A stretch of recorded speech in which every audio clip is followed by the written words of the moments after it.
Hello? Hello? Is this thing on? I'm being facetious. Hi, it's been a while. I don't really know how to start this thing anymore, but Link really insisted that I stream more often and also stream this playthrough of Scarlet Hollow Chapter 5. So here I am! Hi! Oh, wow, my own husband has ads. Yes, I'm using the classic one so I can go, whoa! Like that, sorry. I should have given you a headphone warning, but on this channel we scream and we wiggle. Also, it's more fun. Anyway. Oh, wow.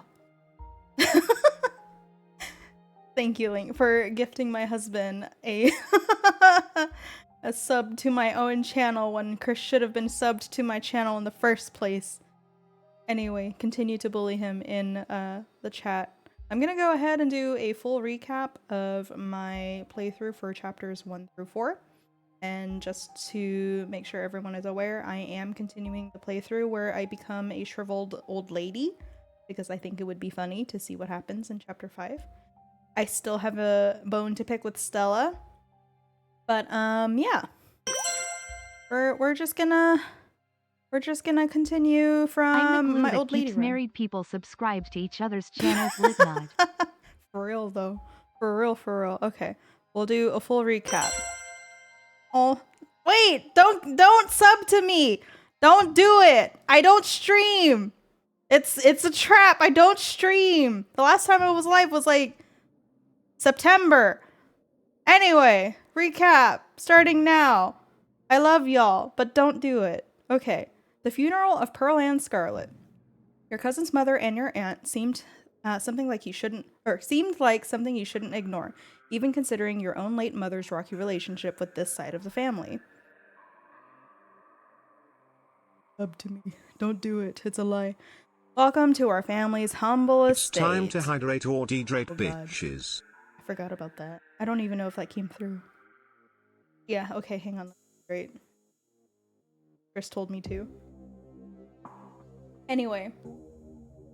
Unfortunately, due to the current state of the house, only a few rooms will be safely accessible during your stay. I wouldn't go wandering anywhere else if you value your limbs. The floors have been known to give out. Scrolls through redeems. I need to add more redeems. Afraid! Oh, Dustin! I forgot about Dustin and his mom. Afraid. Don't be afraid, Dustin. I love you. Stella, I have a bone to pick with you. And it's not because you have a pug named Gretchen. No. It's dumb. Anyway. So what do you say? Want to tag along? No! Hold the camera for me while I narrate against a darkening sky, that sort of thing? No!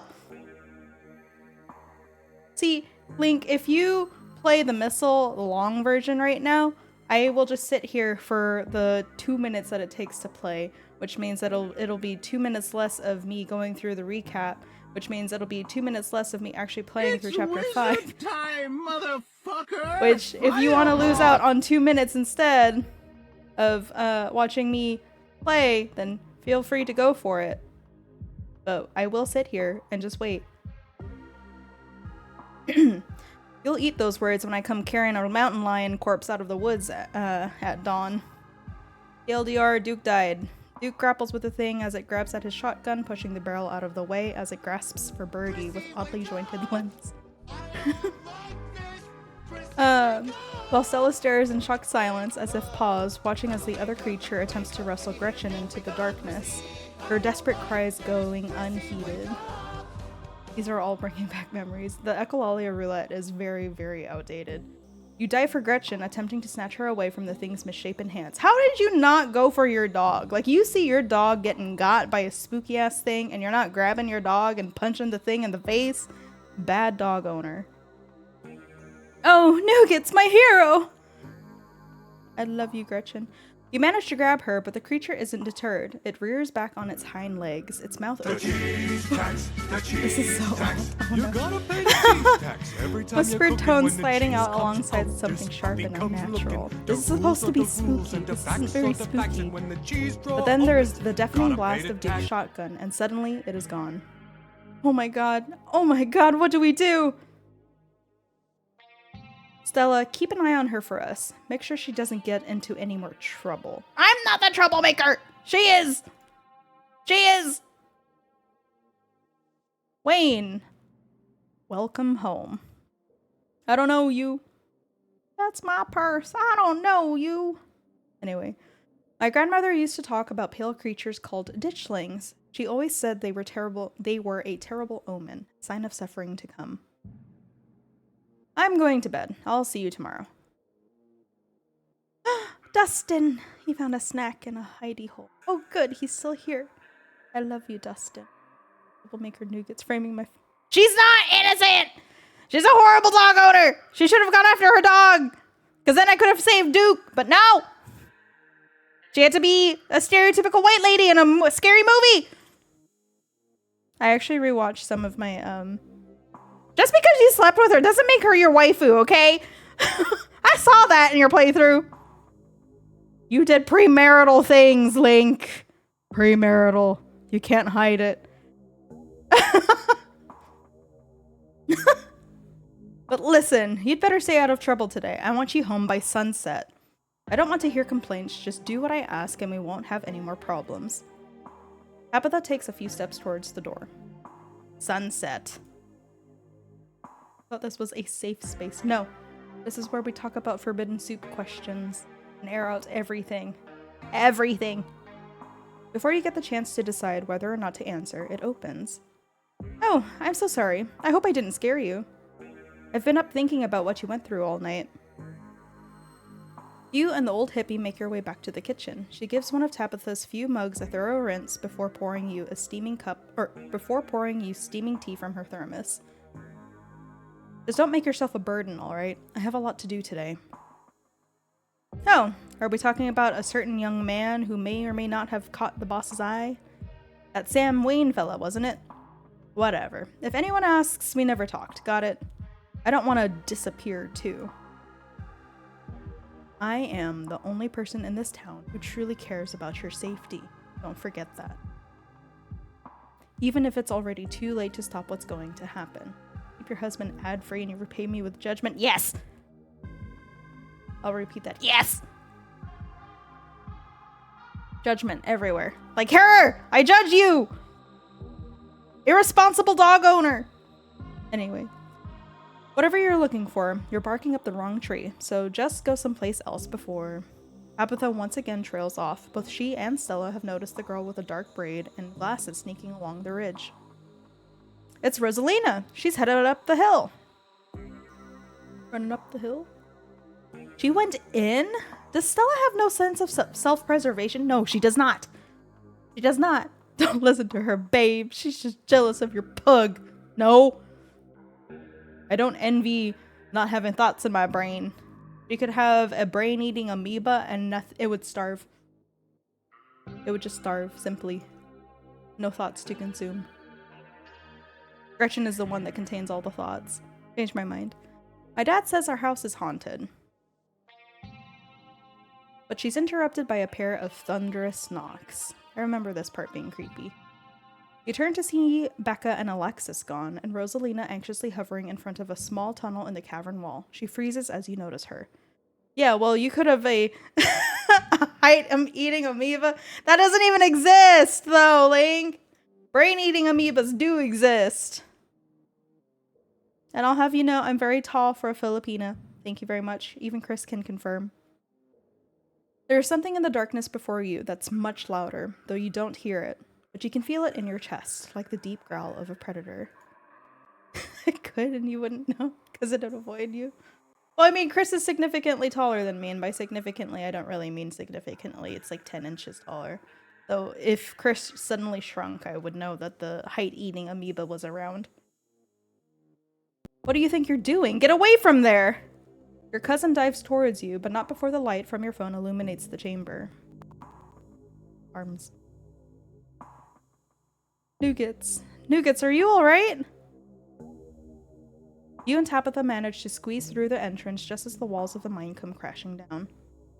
Holy shit, you're okay, thank God. Give me a more Gretchen line. We could have all died in there. What did you weirdos do? Everything was fine until you adults showed up. Becca, shut up. Tabitha doesn't say a word as the car cuts along the darkened road. Babies! Look at them, they're so cute. I love opossums. There are 2 of them now. What happened to your glass house? Asshole squatter move in. Kick Dustin Mom out. As you're ready to leave, Janie approaches from the far side of the kitchen. Tabitha remains between the 2 of you, impatiently tapping her foot.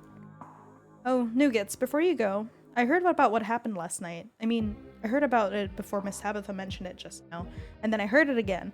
I just wanted to say that I'm so sorry you got caught up in all that. You 2 did right by those kids, though. What a blessing. Everyone getting out of that situation all right. Morning.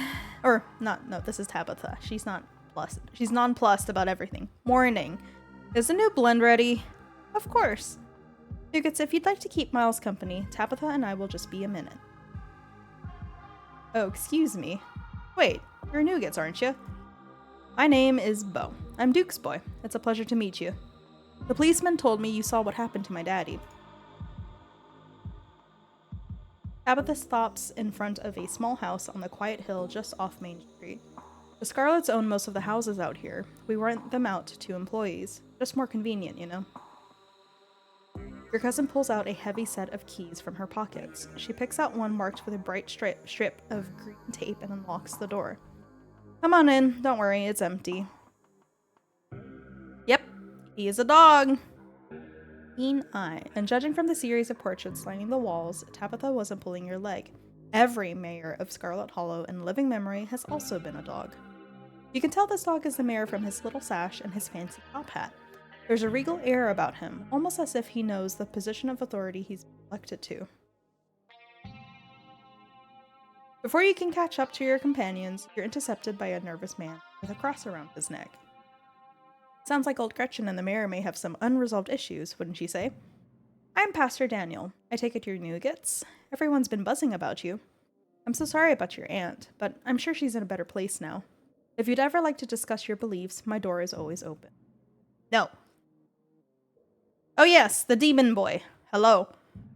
The basement is what you might expect out of a tortured artist who spends all his time confined in his studio. Discarded canvases line its edges, while trash and sketches leak out from their piles in the corners of the room, hiding the bare cement floor. Ghoulish faces coat the walls in paint, sneering out at their creator.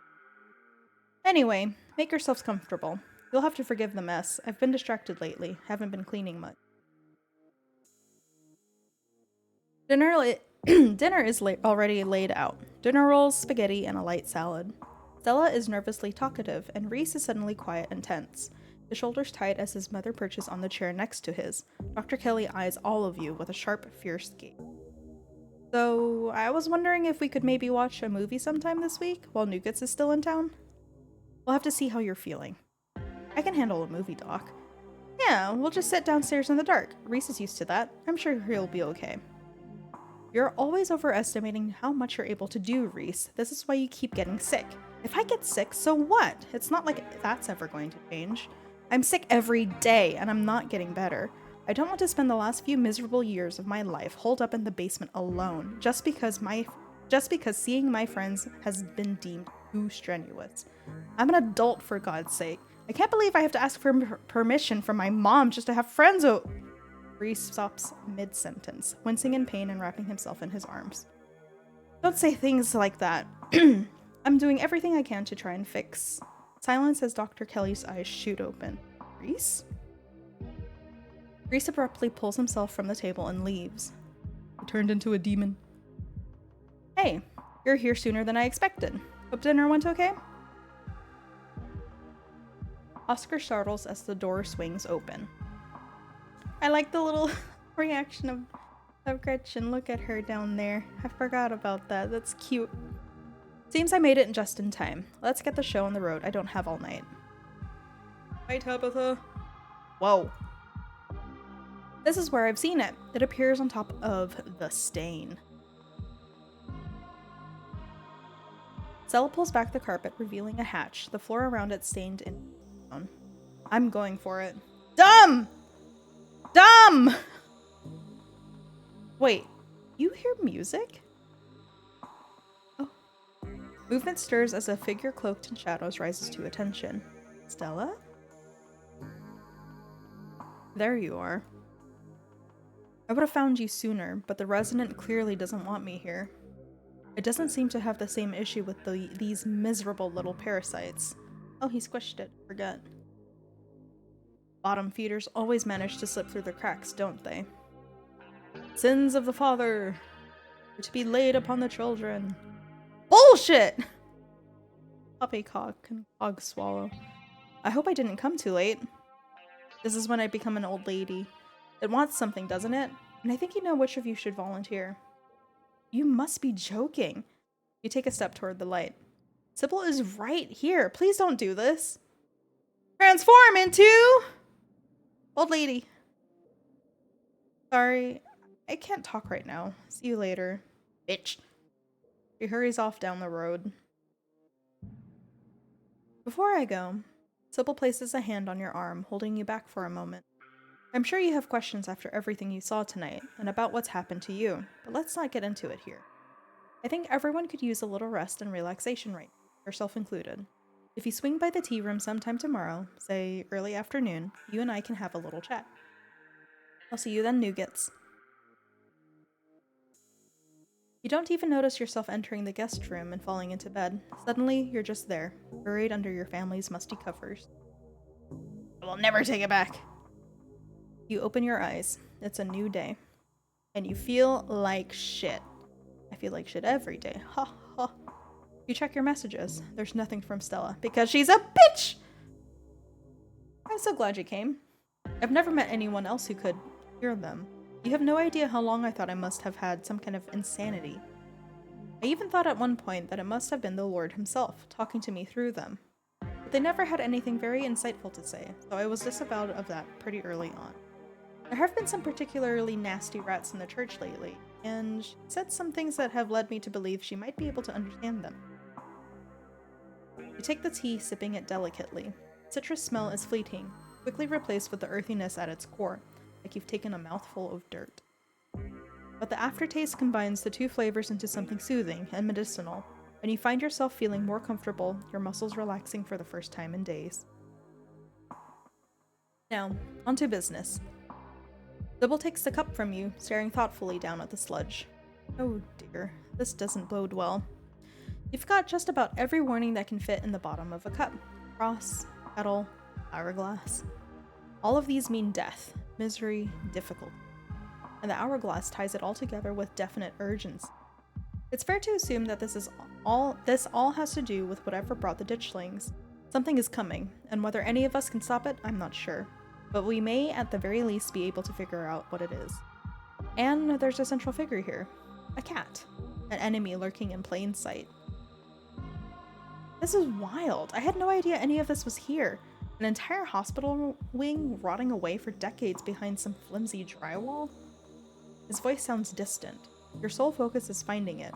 Your feet move without prompting, and you stumble down the hallway towards the far wall, barely registering the antique clutter as you stagger past it. Whoa.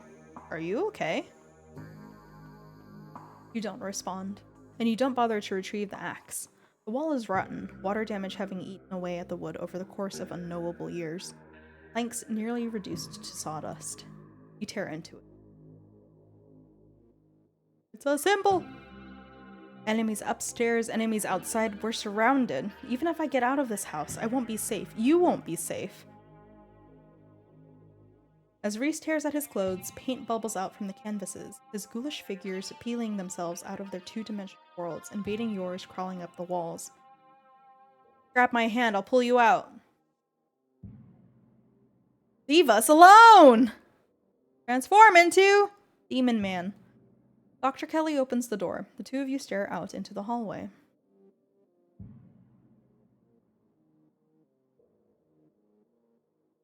Spooky, scary.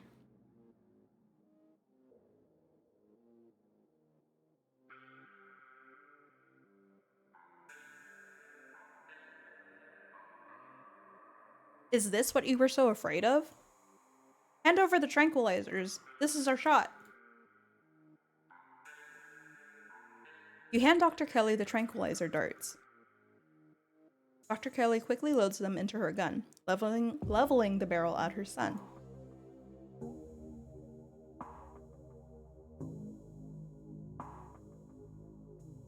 Nougats, I thought we were in this together.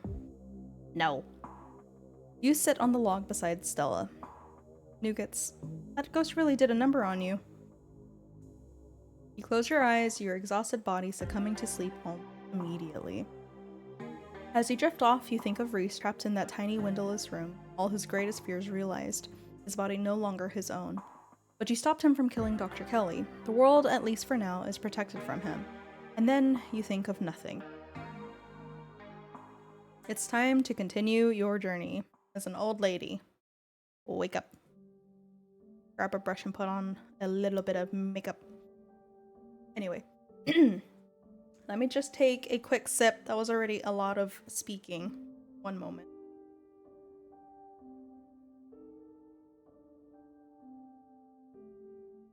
Nougats, I thought we were in this together. Me at the slightest amount of thing. Never! Okay. So here we are, chapter 5, Scarlet Hollow. It's supposed to be the biggest, largest chapter out of all of them.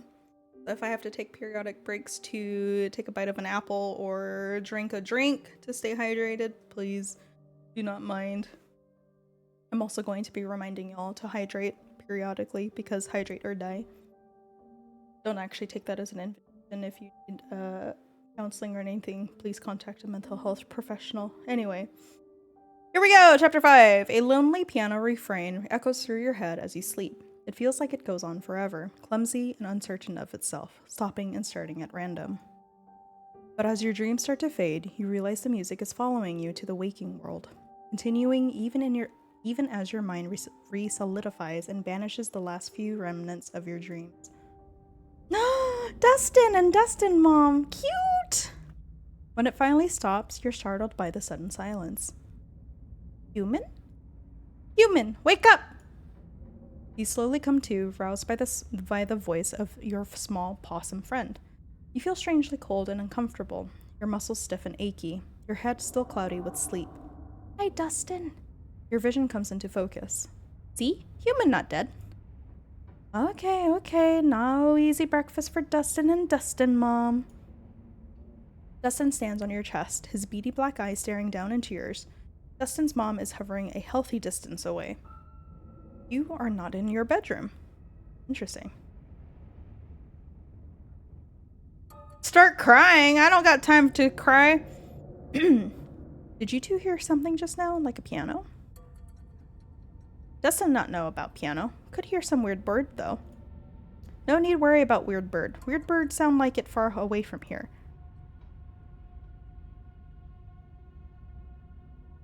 Dustin, my wonderful little friend, I love waking up to your face. I love you, Dustin. Human has been kind to Dustin. Dustin so worried when Human got dragged away. Dustin Mom also worried for Human. No Human went to visit Asshole Squatter. It's okay that Glass House still belonged to Squatter. Asshole Squatter too powerful even for Human, but it the thought that counted. Dustin and Dustin Mom tried to help Human too, when the other one came to take you away. But scary Human not afraid of a small creature like us. But Dustin watch over good Human all night. Oh, thank you, Dustin. You stagger to your feet, disoriented and exhausted, your limbs heavy and your head swimming. You stumble slightly, swaying as you try to keep your balance in the oddly tilted room, Dustin clinging to your shirt with his tiny claws. So this is the Forbidden Wing, and Wayne dragged you here in your sleep. Can you ever trust the safety of your bed again? There are 2 doors out of the barren room. One is a normal doorway leading into what you assume to be a hallway. The other is a door that must have once been hidden, though the ruined state of the wallpaper has robbed it of its secrecy.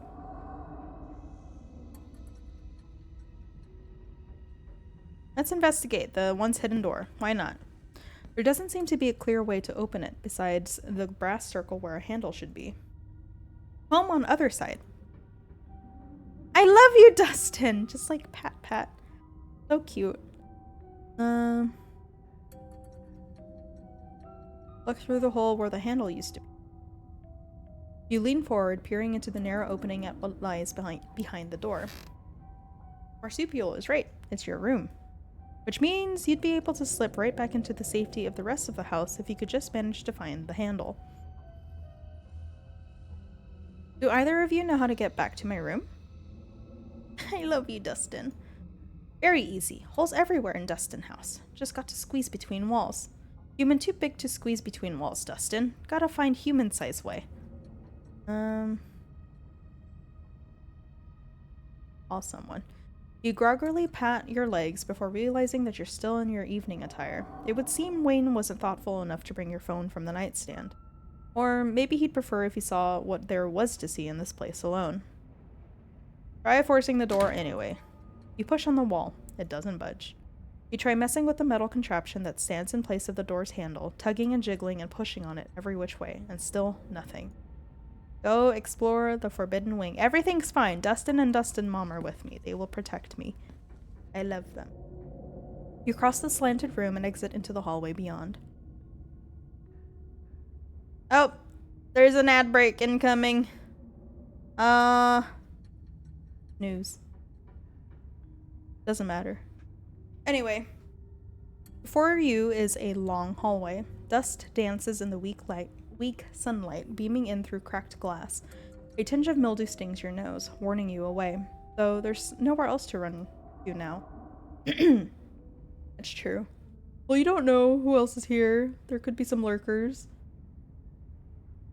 There could be other people watching. We don't know. Just saying. I got pinged. Oh, okay. That's just the WoW guild. Anyway. You made sure of it. So what are you gonna do if there's a lurker that doesn't have a sub that is here, huh? What happens if they don't want to be called out, huh? Did you ever think of that, huh? No, you didn't. Exactly. Anyway, this is a good reminder to take a quick sip of water if you have not done so already.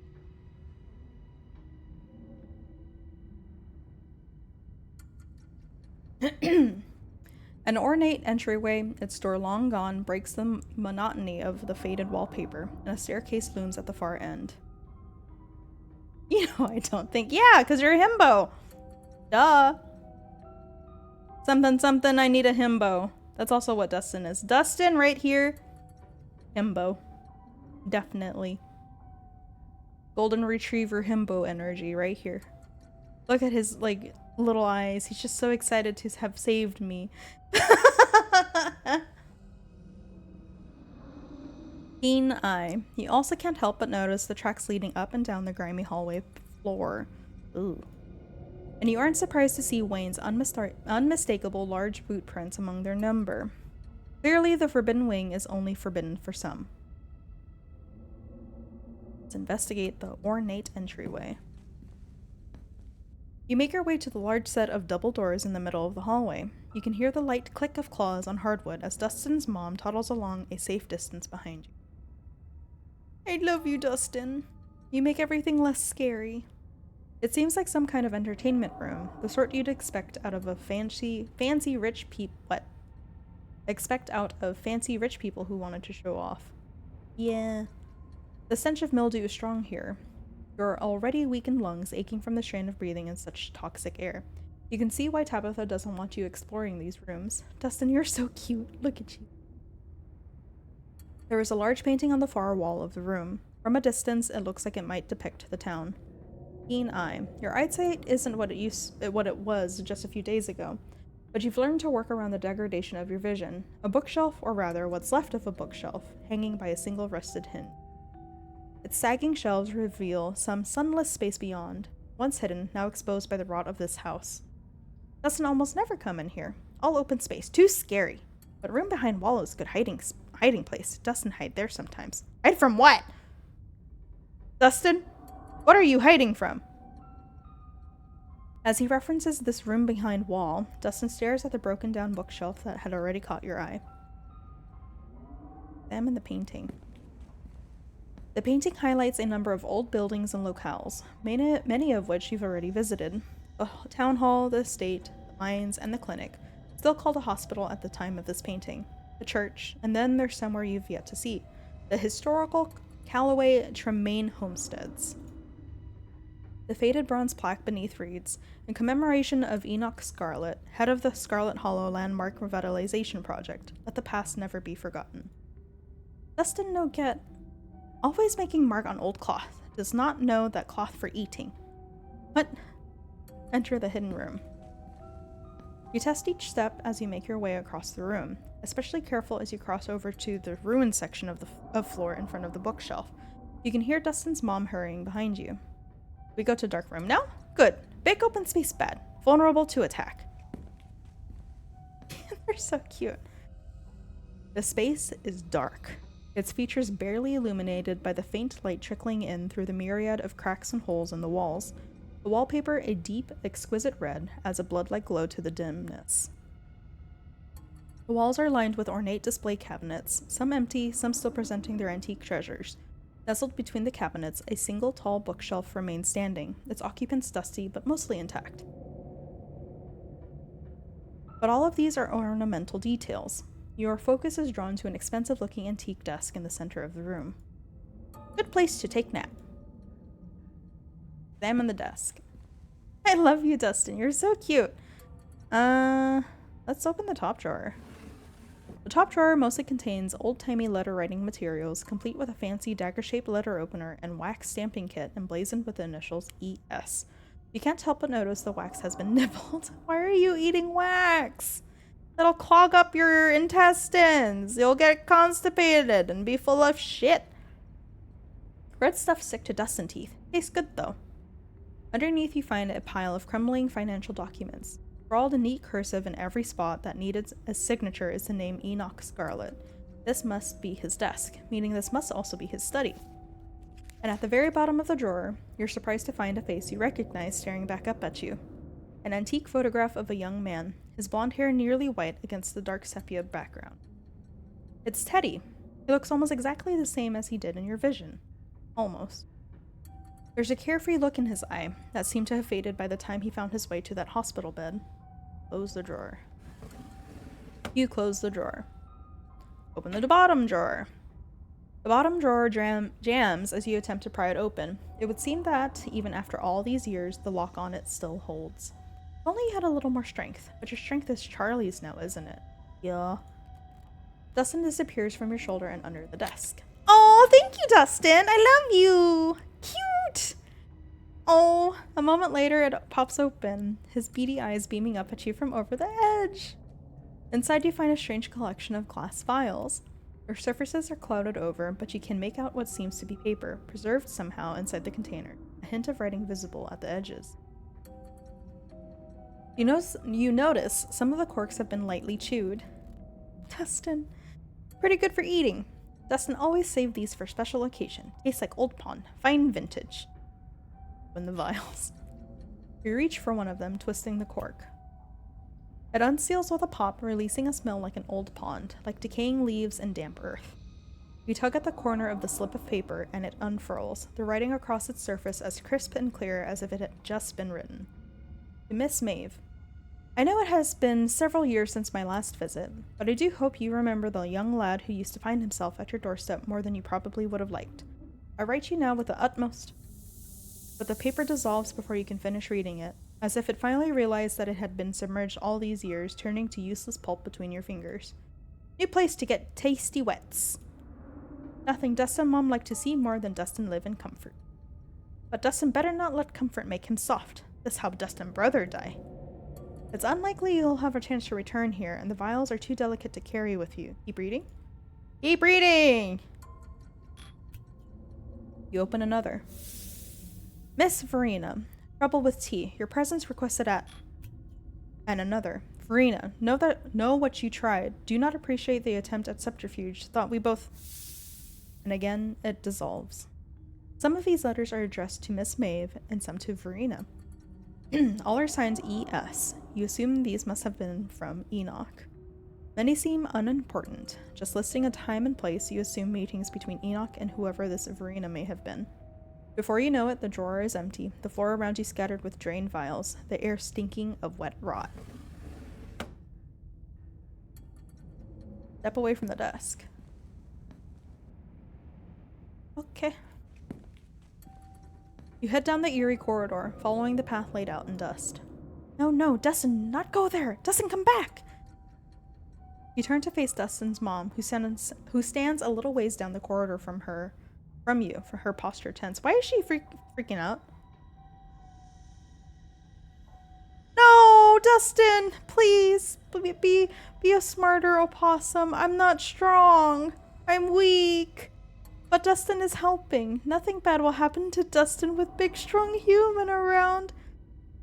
Dustin Mom say no. Don't care how strong human is. Only Dustin Mom know what is best for Dustin.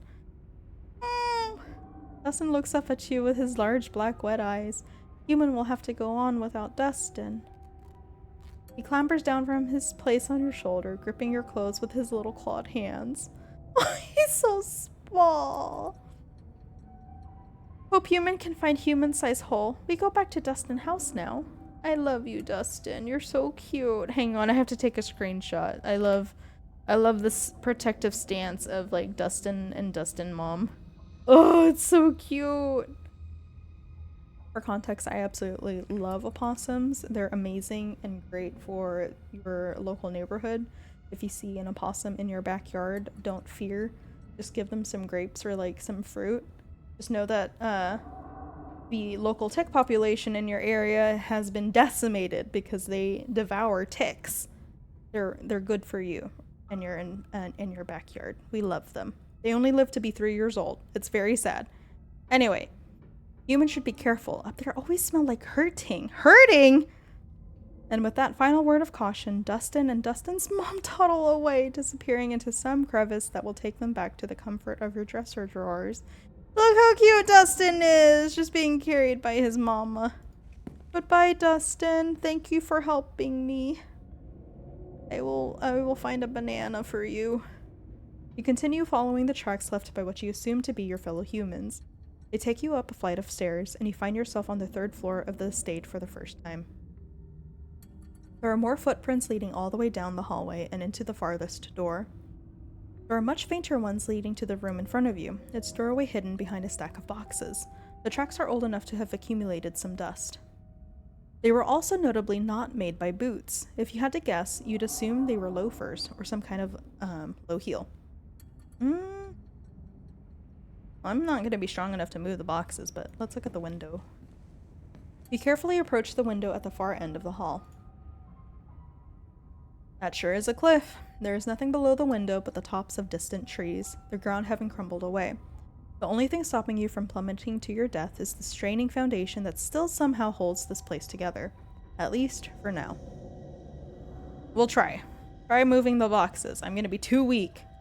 You do your best to shove the boxes out of the way. They feel packed full of lead. You can practically hear your shoulders and hips creaking and straining with the effort, but try as you might, you can only budge them about an inch. Then they seem to cement themselves in place, and you find yourself gasping for breath after another few desperate pushes. I need to drink again. My goodness. At least you know the handle can't be in there. No one has been in that room for some time. It's not worth the strain. Enter the metal room.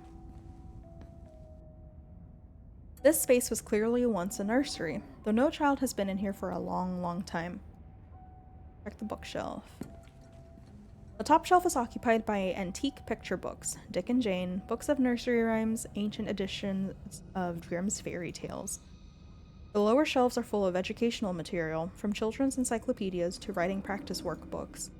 From the sheer number of learning-oriented books on the shelf, you get the impression that the children who lived here were not supposed to be as interested in fun and fiction as they were in diction and spelling. Keen eye, but that doesn't seem to have stopped them from making their own fun. You see quite a few books with children's art stuffed in between pages, the corners peeking out, tiny scribbled hands waving at you from their yellowed paper. Pull out the children's art. You reach for a particularly doodled-on encyclopedia off the shelf, its pages overflowing. If Daddy plays with me and Maribel, if my family goes G-O-S-E, goes to the zoo, if Mommy and Grandpa took us to work, if me and Maribel and Mommy and Daddy and Grandpa have a picnic.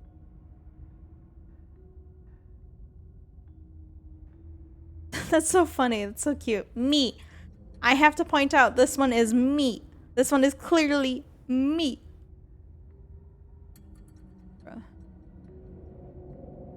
Cute. If me, Maribel, Mommy, Daddy, and Grandpa have a picnic. Cute. All are signed with the carefully scrawled signature of Alexander Scarlet. There's a strange fantastical element to these pictures. Everyone is smiling and sitting together as any family would in a child's drawing. And yet, it feels like these are drawn in the same hopeful way a child would draw a unicorn. Expressions of some reality that Alexandra could only dream of. Yeah. Yeah. Gotta love how this is the mind, though. Look at that. I like the weird tiger. Looks strange. There are less joyful illustrations as well. Daddy napping shows her father sleeping in a chair, a bottle of brown liquid conspicuously drawn on the table next to him. The girls hovering in the doorway some distance away. Mommy going to work. He's mad. Oh, the sun is sad. Mommy going to work. Shows the girls crying in the upstairs window of a house as their mother walks away, an angry frown scrawled on her face. You get the feeling these are more accurate depictions of the girls' lives. The last picture you pull out gives you pause. There's a new figure here, seemingly drawn behind a barrier. Girls sit on the other side, smiles on their cartoon faces. The boy in the wall. I don't like that, that's creepy. Read a few writing practice books. You leaf through a few of the practice workbooks, gently turning the near crumbling pages. Reasons Mommy should take me and Maribel to the zoo. We have been very good girls and have not cried for a whole week. Maribel says elephants are so big and I would like to see one.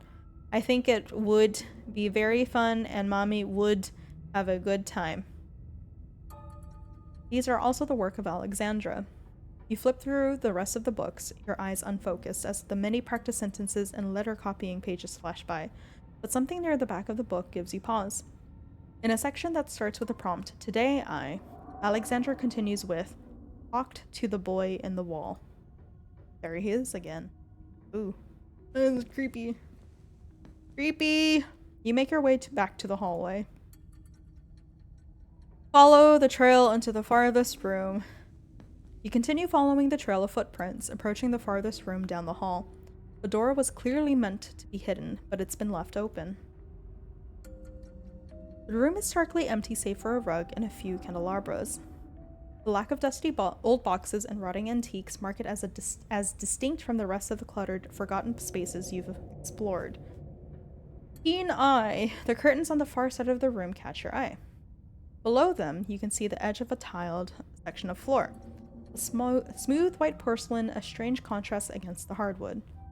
Examine the curtain. Hi, Anoki. You want to say hi to the stream? Oh, you're just gonna flop over? Okay. You cross the room and pull back the curtain. Oh. Behind it is what almost looks like a shower, but in place of a shower head is a meat hook, dangling from the end of a long, sturdy chain. I don't like that. As your eyes travel down the wall to the drain on the floor, you can just make out the rusty stains of what looks like long dried blood caked in between the tiles. There's been an effort to clean it up, but just enough was missed that it doesn't escape your attention. It reminds you of something you might see in an abattoir. Oh gosh. Move on! Cool. You continue forward towards the door on the far side of the room. I don't like the spooky music. Dustin, where are you?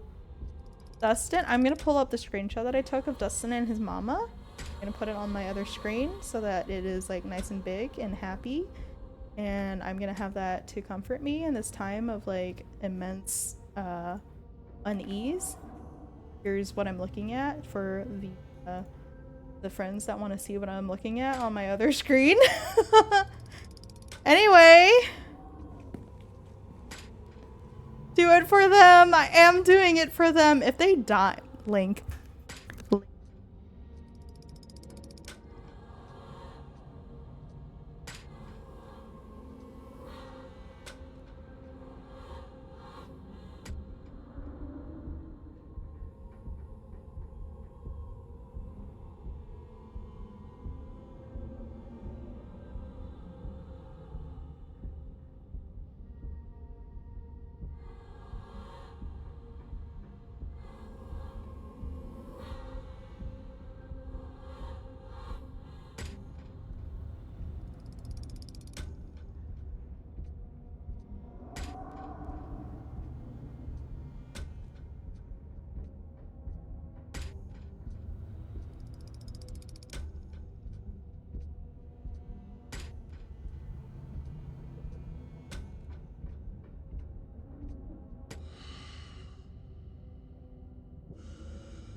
Hello?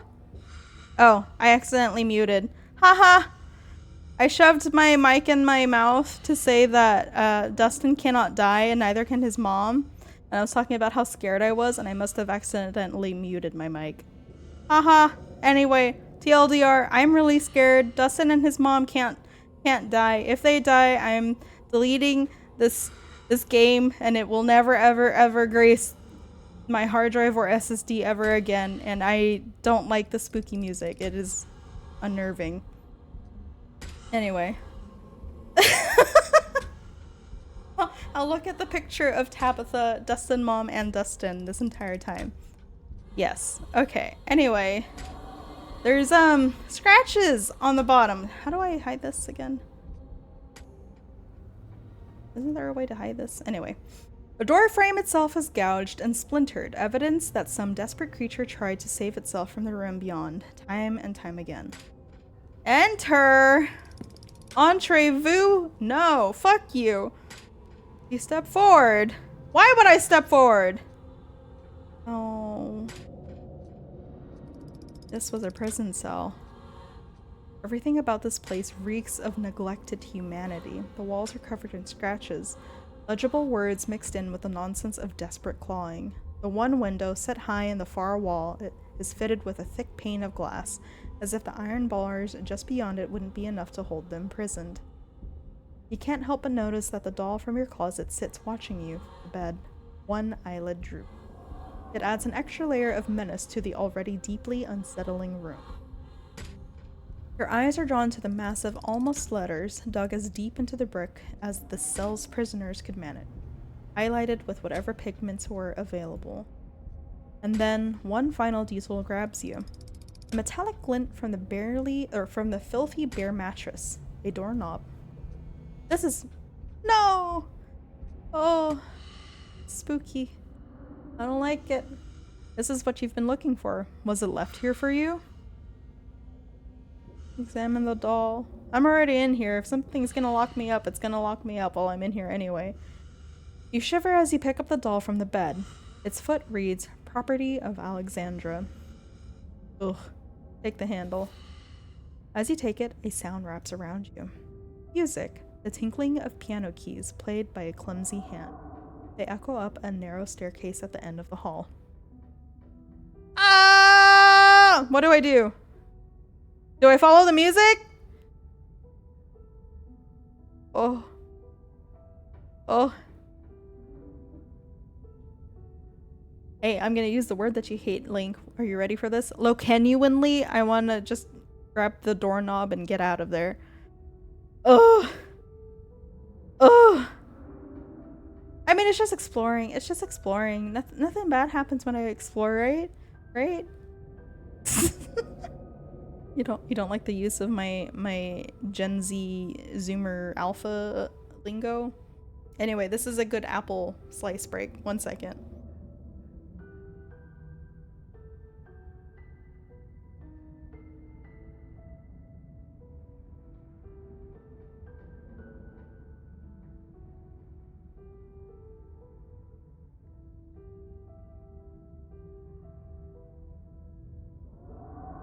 I read in an article a long time ago that said that if you ever need to do any kind of voice recording, it's actually a really good idea to like take a bite out of an apple, because the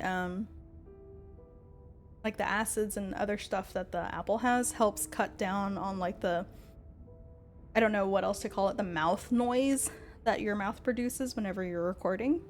So ever since I saw that, I made a note to have an apple ready anytime I had to read a text-heavy game for stream. Oh no, you're allergic! I did not know! I don't know what a good alternative is. Is it all apples? Can you have a boiled apple? I think a boiled apple will do the same thing. I don't know how... No! That's unfortunate. That's so unfortunate. Peaches. We'll do research later to see if you can do like peaches. Well, actually no. That would be really insensitive of me to say if you're to eat peaches if you're also allergic to peaches. Are you allergic to any other fruits or vegetables that I need to know? That just reminded me that Chris and I bought a bunch of pasalubong from the Philippines that we never sent to you. And it's been almost like 6 months since we went to the Philippines, so we gotta send it to you at some point. Spoiler alert, it has dried mango and other things. I have to send that out. Chris, can you remind me? Chris AI, set a reminder to package up all of the souvenirs that we bought so that we can send it out to everyone, because it's been like 6 months since we came back. Thanks. No! You can't say no! We have all of those souvenirs just sitting in our closet. We gotta send them out. Anyway, I'm just, we're gonna follow the music. I'm just trying to, yeah. Anyway. You've come this far. Clearly, you're meant to go just a little further. Oh, I need to fix that. That looks horrible. What the heck? The cat said yes. Okay. You've come this far. Clearly, you're meant to go just a little further. Good. The stairs take you into what you have to assume was once a servant's quarters. A network of cramped passageways hidden away behind the expansive rooms of the estate without so much as a window for illumination.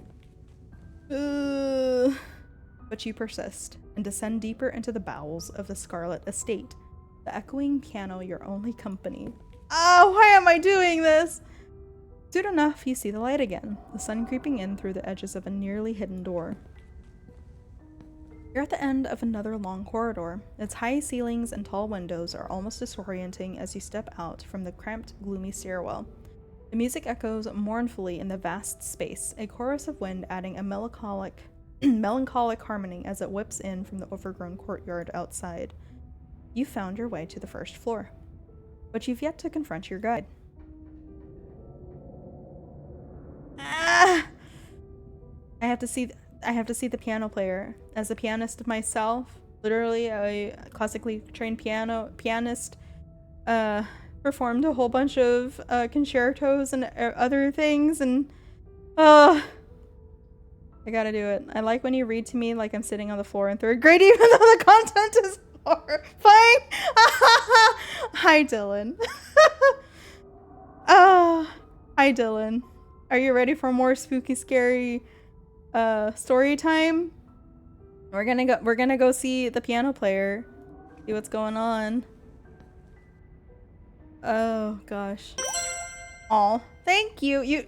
I already told Link and Toby. Well, Chris got a gifted sub from Link, but I already told them, y'all don't need to subscribe. The last time I streamed was like in September of last year. We did Borderlands 4, and it was just for like shits and giggles. I'm only streaming right now because chapter 5 is out, and I promised Link that I would stream my playthrough of this. But I appreciate the subby. I really do. Now you and Amber need to get back to streaming too. Maybe we'll do a Barotrauma bonanza when the expansion comes out, and that will be y'all's comeback tour to streaming. Who knows? Anyway, enough, just, okay, let's continue the spooky story, even though I will gladly just continue to, drag my feet and not continue the story, because I don't want to. Anyway, yeah. The musician plays on as you move cautiously through the door. The slope now is so dramatic it feels like walking downhill. Jagged remains of the floorboards jutting out like splintered trees. Oh, it's Wayne! Hi, Wayne. The flow of notes finally stops as you reach an open doorway to what was once a music room. Wayne stands from the bench of a battered grand piano, turning to face you. So now you've seen it, Nougats. I'm scared. After Amber done with bachelors, copy that. We'll have a barotrauma bonanza. After, wait, oh, the Bamber and Wolbaz barotrauma bonanza bash to celebrate Bamber's bachelors. Alliteration for ya. Ha. He makes his way down the tilted floor towards you. A breeze passes by him, carrying with it the smell from the wound that is his body. Ooh, stinky. Did you know, fun fact, not to get sidetracked again because I have really bad ADHD, but did you know that people all over the internet are thirsty over Wayne? I was very surprised to hear or see that, but it also kind of makes sense because of the whole like monster fucker genre. But yeah, Amber's After Associates Award. Yeah, exactly. I hope you enjoyed the show. I'm dead. He stops just a few paces away. And I trust you understand the implications of everything you've seen. If you aren't careful and you put your faith in the wrong people, things could go very, very wrong for you. Hot. Oh god. That is a lot. Oh boy. What? For all I know, whoever was locked up deserved it. No, it was clearly the children that were locked up. No. What's with the dramatics? Isn't this all a little theatrical? What was with the doll in that room? Did you need to carry me off in my sleep? What the hell is wrong with you? You kidnapped me. How do I know you're the right person to trust? Who lived in that last room? Does Tabitha know about all this? We need to call somebody about this. I want to leave. I've had enough of this place. I want to go home. Take a step towards him. Maybe the kids deserved it? No! No! Why would they deserve it? That's okay. To be fair, I have met a whole bunch of little shits, but little shits don't deserve to be put into solitary confinement, okay? With just a mattress on the floor. They need help. This is not the kind of help that they need. I don't believe you. I don't know what to think. This is all too much. I trust you, but I don't know what I'm supposed to do about any of this. I'm with you all the way. Help me stop this. For all I know, whoever was locked up deserved it. That is a lot of options. If you would put them in the corner, then you would put them in solitary. See, I'm never going to become a mother, so I don't have to ever worry about the implications of how I punish my child. So the most I will, or closest that I will ever get to that is running after Inoki or Porcini whenever they try to eat something that is toxic for them, aka whenever they try to take a bite out of the food that we just made. And it has a whole bunch of garlic and onions and other things that will kill them. Mostly Porcini. Porcini likes to hop into our lap and like sniff our food. Anyway, I'm faffing around again.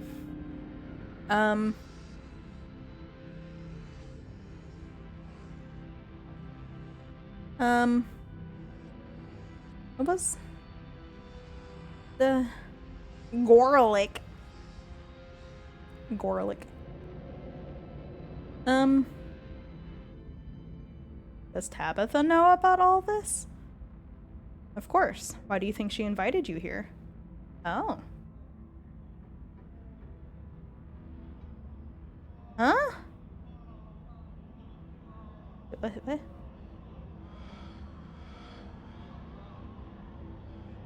Eh? What?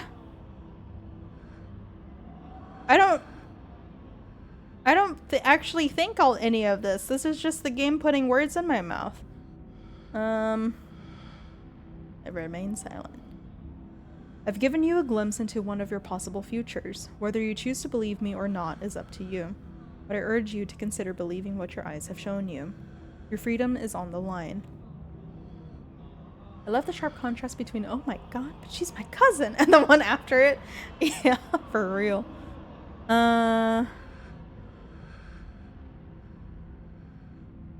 Who lived in the last room? Wayne cocks his head almost playfully. I did. Yeah, I kind of figured that. I don't know why I asked that. I'd been in that room a long, long time. Though my being free now is meaningless in the grand scheme of things. The town itself is enough of a prison that I might as well be stuck behind that door. But at least I'm free enough to warn you. How do I know you're the right person to trust? If you're still asking questions like that, I know there's nothing I can say that will convince you. But I will keep looking out for you, whether you trust me or not.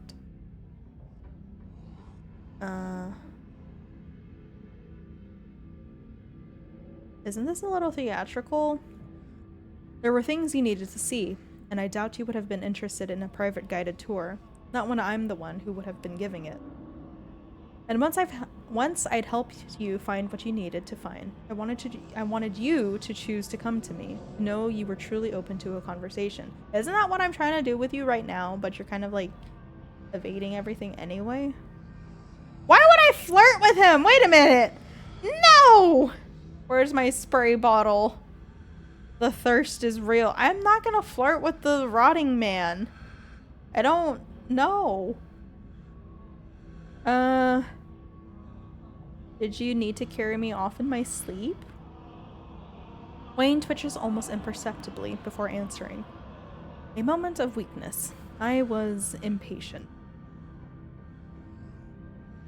How did I not wake up? I liked it! Oh. I mean, you said, I get it, when you talked about people thirsting over him. I mean, okay, it's the mask, not the corpse, the mask. If Amber were here, she would also agree with me, I'm pretty sure. It's the mask, not the corpse, the mask. Anyway.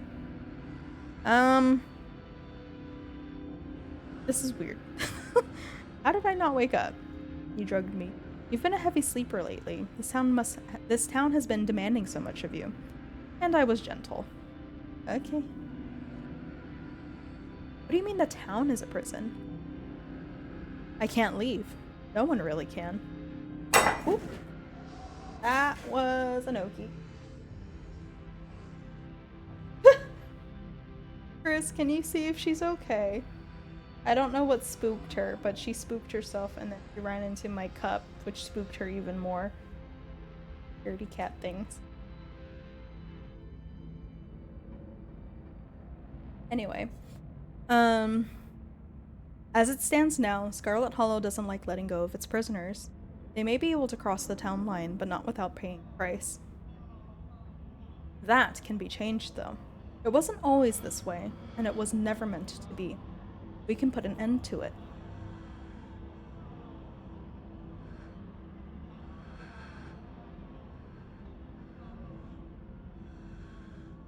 I mean, he hasn't given me any reason to, like, distrust him, other than the fact that he's a walking corpse. I trust you, but I don't know what I'm supposed to do about any of this. Wayne's shoulders seem to relax slightly, as if he's relieved. Good. Good. Our enemies rely on keeping us divided. They know how much stronger we can be together. The witch holds some of the final pieces. Find her. Pry them from her hands, and then everything should start falling into place. You have no idea who he could be talking about. Unless you're already starting to forget about her.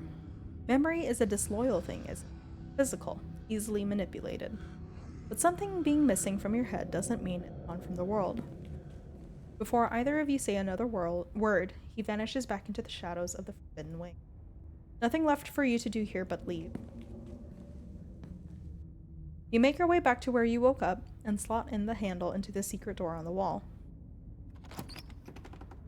It twists and the door pulls back and you stumble through your closet back into your bedroom. You lean against your doorframe, relieved at once again, having sturdy, unsloped ground beneath your feet, and moderately clean air to breathe. The estate has gotten to you. After the events of this morning, your body burns with a ferocious itch to leave this place behind, to be anywhere but here.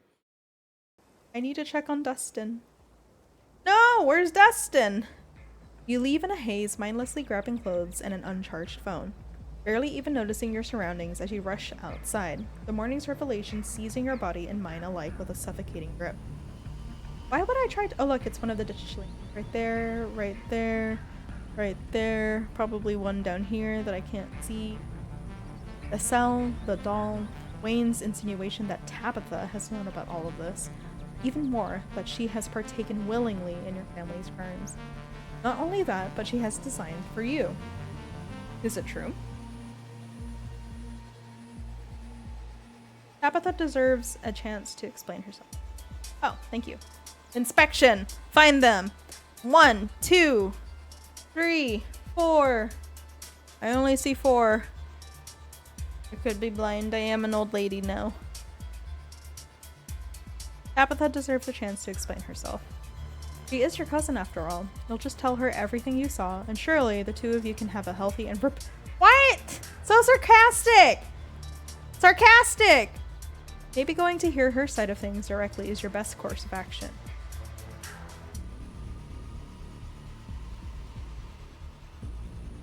Who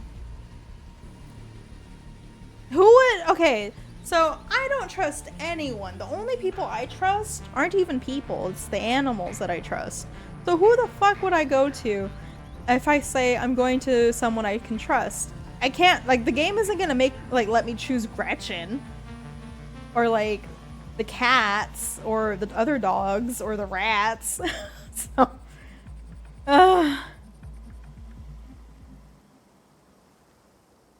it'll give you a list if you click it. And let's go to the library. We'll do more research. You're not going anywhere without doing more research. Especially not after all the effort you went through to save the library. You're going there before you do anything else. I need research! You're winded to the point of nausea long before you make it to the library, but the adrenaline that coursed through your veins since discovering the cell in the Forbidden Wing pushes your body forward. Scraps, look! Animals! I trust you!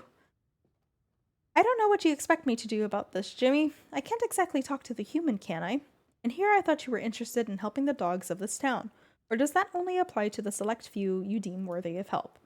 There are much bigger problems around here than whether or not your office is locked. Don't you have a house to go back to anyway? What do you need that room for? The office is where I do my important mayoral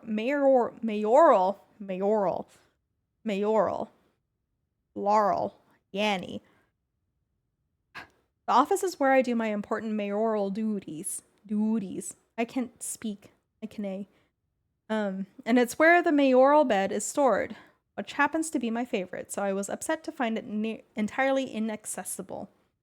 That large bearded man has one job in this town, and it's to open my office at 8 a.m. sharp every weekday morning. Jimmy, go home to your human, alright? It's dangerous to be wandering around all on your own out here, but I can't be your personal bodyguard. You already got one of those. Scraps turns and leaves, his claws clicking across the pavement. No wonder they elected me. It's like he doesn't even care about what makes a mayor a mayor. Mayor Jimmy wanders off, undoubtedly settling in on an inferior bed elsewhere in the library. Pixel. Gonna sit all over the place and make the whole library stink like dog. People should make a cat the mayor. Do a better job. Less stinky. Are we allowed to let dogs walk around in the library? I mean, the mayor is here a lot, and Dad seems to like the publicity, so probably. But I'm definitely not gonna ask him, not with the way he's being right now. Nuggets, do you think you could, check on Mr. Gutierrez? We think he's been down there since yesterday. In the hole, the one under my room. He yelled at us when we tried to go down there, so we stayed over at my place. But my parents are kind of sick of sleepovers, and Rosalina has to go back to her house. But then Mr. Gutierrez is still under her room, and I don't think he wants us around, and he's talking to himself. Yeah, he's kind of scaring us. So maybe you can go talk to him for us? God, can one person in this town keep it together? Oh my god. Do I say fuck them kids or do I help them out? They were being little shits in the mine. I'm gonna, ponder while I eat an apple.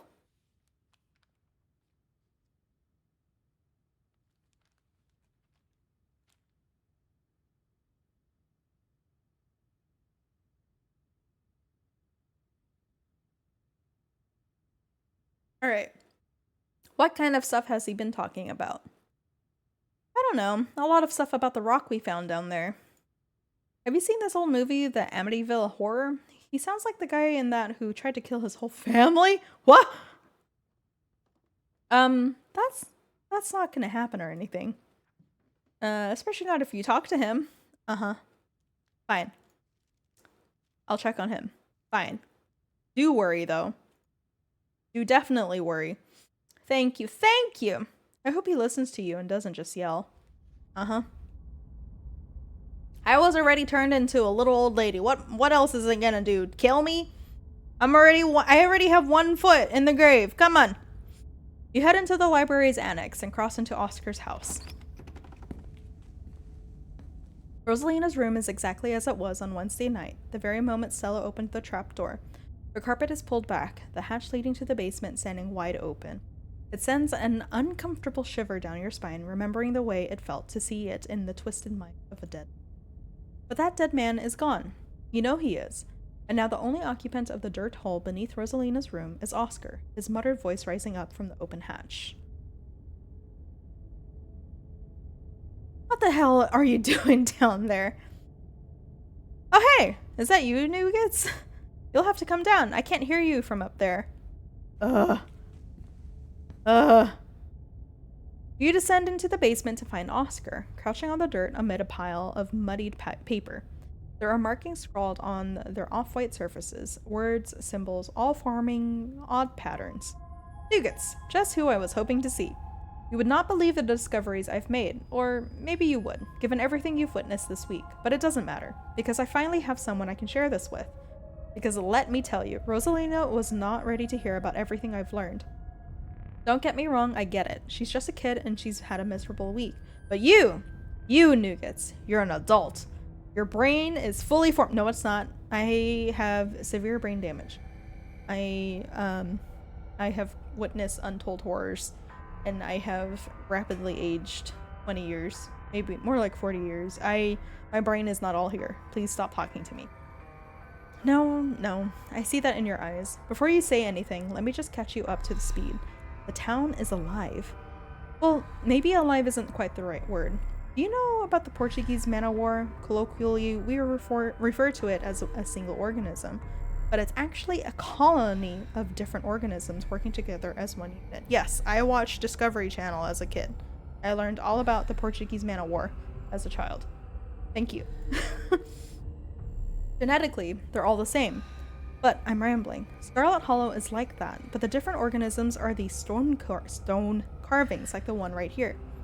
The individual members of the colony are waking up now, and I've been talking to one of them for hours. It's proving to be an invaluable research assistant. Brother, what are you doing? What? You're talking to a rock?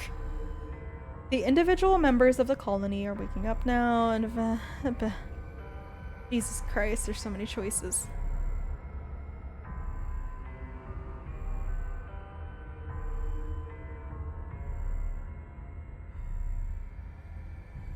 What exactly do you mean by talking to one of them?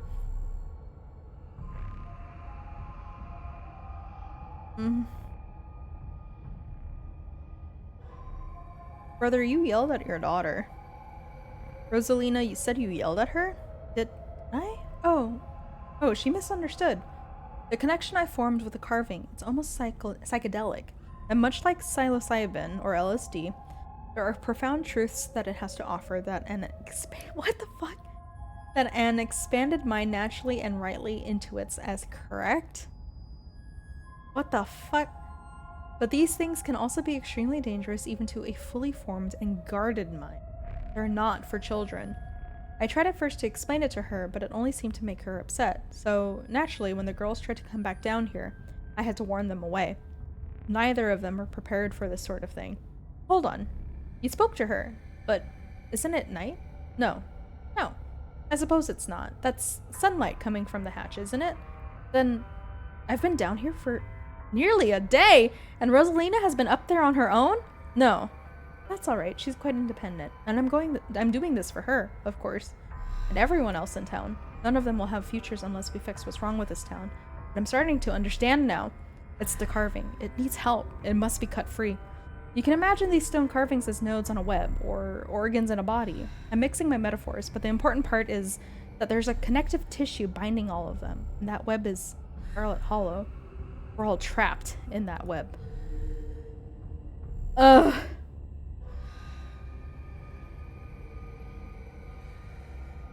Oh my gosh.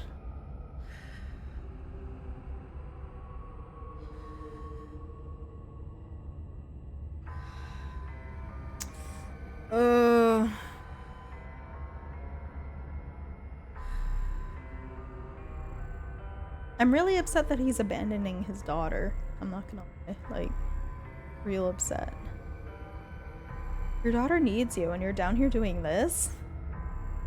I'm helping her. All this is for her. Clearly, you still don't understand. Everything can be fixed if we just... Dad? Rosalina and Alexis leaned down from the hatch, silhouetted in the sunlight pouring through the bedroom windows. Rosalina, sweetheart, I'm in the middle of something at the moment.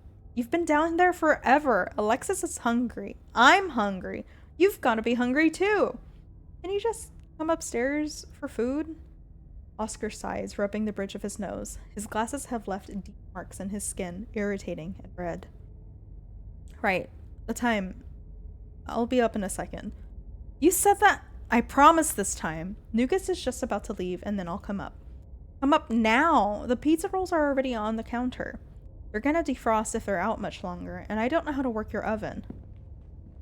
You hear the girls' footsteps above you as they walk back towards the kitchen, talking amongst themselves. The connection is weaker now, anyway. Maybe the stone wants me to take a break too. Nuggets, before I forget. Oh. He reaches for one of the books on the floor, casually ripping a page free and holding it out to you. It's a map of Scarlet Hollow. There's another one on Julius Tremaine's farm. It's already starting to wake up.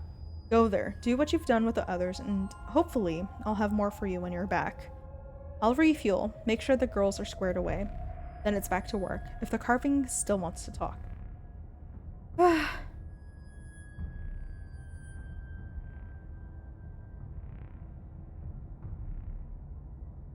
Oh gosh, I want to tell him about everything I found, so I'm gonna tell him about everything I found. Before I go, I should tell you about what I found this morning. As you recount your journey into the Forbidden Wing, every harrowing detail, Oscar seems to grow pensive, restless. He keeps glancing down at the stone, his lips partially forming words that are never quite audible. He pauses when you finish, as if listening to something you can't hear. Yes, I see. It makes sense that your family, the Scarlet family, has a connection to the nature of Scarlet Hollow. That isn't surprising. I had assumed as much. But you shouldn't pay too much mind to what you found in the estate. Not yet. Missing the forest for the trees, you understand, yes? The important thing, that is, the bottom line, is the town, or at least the part of the town I've been in contact with, wants to be free of itself. It's as trapped as all of us, after all. And if we cut it... This is not a good idea. The giant spooky stones were buried away and locked away for a reason, and I am a firm believer of if you find a giant spooky thing buried under a shit ton of stuff, you do not dig up the giant spooky thing. It was put there for a reason, do not touch it. And if we help cut it loose, it doesn't matter what you found up there. So we focus on that goal. We focus on the carvings.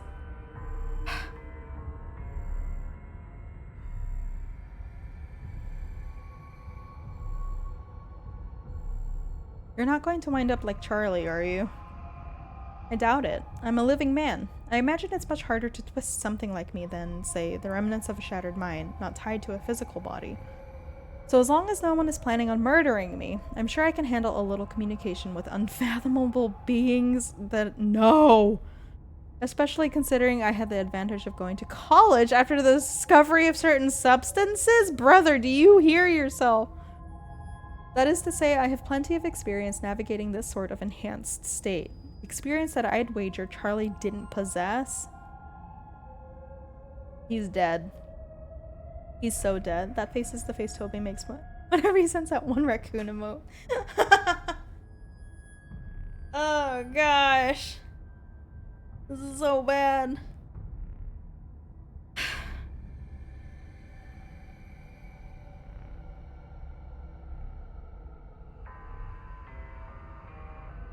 Thanks for literally nothing, Oscar. This was useless. You gotta clean yourself up, man. You have too many responsibilities to be down here for so long. Your daughter needs you. Like, fuck the town. Yes, yes. I've been down here a long time, haven't I? This thing is as dangerous as it is helpful. So easy to lose myself in conversation. I'll rinse off, cook for Rosalina, and myself. I should probably eat too. But once I've refueled, I can come back down. I don't know why this carving has chosen me, but it's already helped us so much, hasn't it? Has it? For the first time since that bloodstain appeared on the carpet, I actually feel useful. I'm going to make it count. Oh god. You and Oscar climb out of the basement together. You attempt to say parting words, but he quickly ushers you out the door, clearly already eager for the chance to return to his rock. Oh gosh. Okay. Drink break. Your reminder to hydrate. You exit the library, finding yourself back on Main Street with a map to Julius Tremaine's homestead in hand. But where could you possibly turn to next? I'm not going to the police, that's dumb.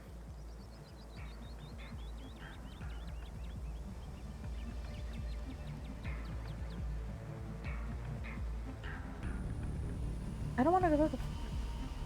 I want to see Tabitha.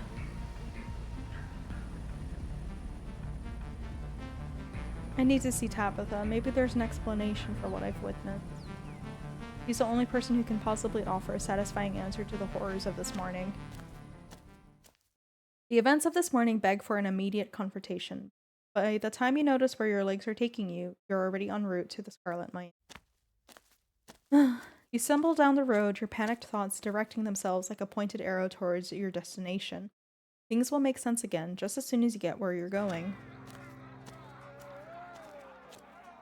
Though, once you arrive, you're once again met by the sounds of an angry crowd. The strike, it seems, is raging on, perhaps even angrier than before, bolstered by their increasing number. Lunch ladies, stand with the workers, all or none, higher wages, sick leave, health benefits, bitch boss. I am unhappy with the treatment I am receiving as a worker in Scarlet Mine. United we stand. Your heart, Frank, treat rises that day. This sucks. It's so funny. You don't have to deal with the striking miners if you don't want to.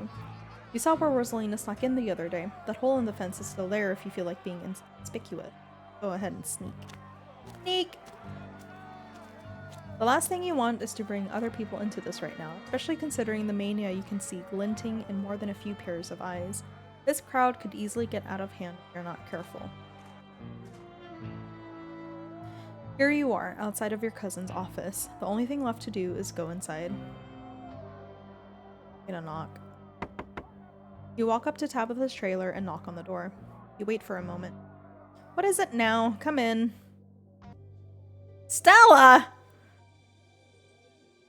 You enter your cousin's office to find her seated at her desk, shotgun in hand, cleaning its mechanisms with focused intent. But your cousin isn't the only person in her office today. Stella is here too. Wow! Hey! It's Nuggets! Hello! You're here! Yes, Stella. My cousin is here to bother me at work. It's not exactly a surprise. Don't be weird. What a happy turn of events. These two have been talking about you all morning and for a lot of last night. Tell me the deets, Gretchen. Stella darts across the room, turning the lock on the office door and slamming the bolt shut. Stella, what the hell are you doing? I'm doing the plan? The plan we talked about? The plan? Stella, Jesus Christ, it's too early for this.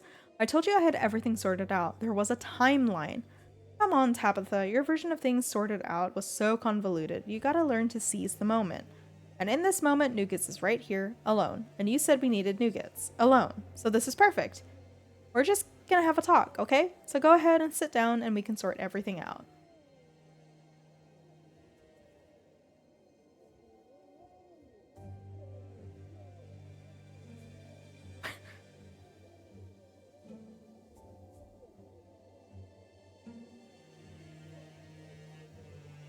I'm gonna just straight up say, is this about the cell I found in the estate?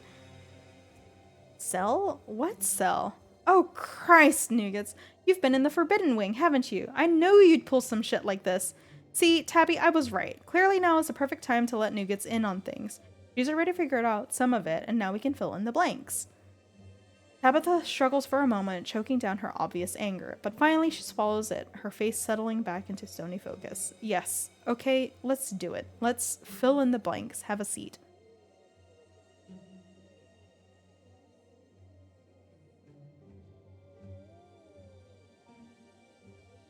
But this had better be good. Behind you, Stella drags another chair towards the door, propping it under the handle. Sorry, just making sure we don't get interrupted. Tabby, do you want to? Trying to talk to Nougats was your idea, Stella, not mine. You take the lead. Okay, so, not so easy, is it? That's how I felt last night, too. Yeah, where do I even start? Okay, magic is real, that's obvious at this point, but even if you could write off the ditchlings as weird creatures or hallucinations or whatever, Charlie isn't exactly something you can explain as anything but magic. So there's no debate there, right, Tabby? Yeah. And I'm sure you've noticed, Nougats, that your family is connected to all this. That's no coincidence. It was after the collapse. Enoch. The town was going to fall apart, so he made a deal. He saved Scarlet Hollow. But deals usually come at a cost, right? So he had to trade something for the town's salvation, though the price was only paid by Scarlets. It's always been paid by Scarlets. A Scarlet is locked away from the world, bound to the estate by magic, and in return the town itself prospered. There isn't a Scarlet locked away anymore, which is why everything has started falling apart. The deal is broken. Well, temporarily broken, and there's only so much time left to fix it. No! You want me to lock myself away in a fucking box? That's where you come in. You're a Scarlet. You have the power to save the town if you're willing to use it. And I don't see why you wouldn't. If I could do it instead and save the whole town, you know I would. Especially since that would mean spending the rest of my life with Tabby. I can imagine way worst face. What? I mean, really, what we're offering is free room and board for life. We'll make it nice for you, spruce up the place, and I'd cook for you, of course, like your own personal chef. And we can play games and let you watch movies and keep up with the news. It doesn't have to be such a bad thing. It sounds an awful lot like my life, and I love my life. Stella is always looking out for me and feeding me lovely things and making sure I have nice soft beds to sleep on. And nobody knows what you do for work, but you could take a whole week off, so it can't be that important. So, what do you say?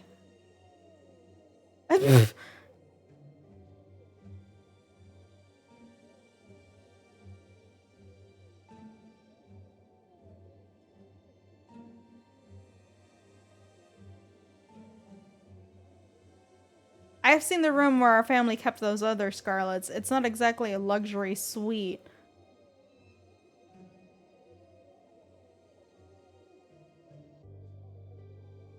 That's where I come in. You can do a lot with a small space these days. You know, tiny living, it's a trend right now. See? It's trendy. What the fuck? We're going to do better than Tabitha's older relatives ever could. This isn't some kind of divine punishment. We care about you. We want you to be happy. We can get you a plant. I've heard those are good for air quality and morale because we're nice and we care about that stuff. And maybe we can move you to a bigger room eventually once we've done some work on the place. But we can only do work on it if it stays standing, and it only stays standing if, you know, you do this.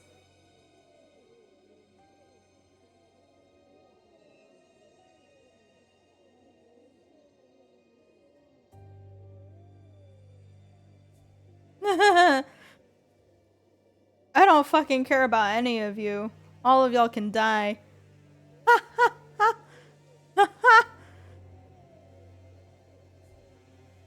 What does the witch have to do with all of this? Wayne told me to find the witch.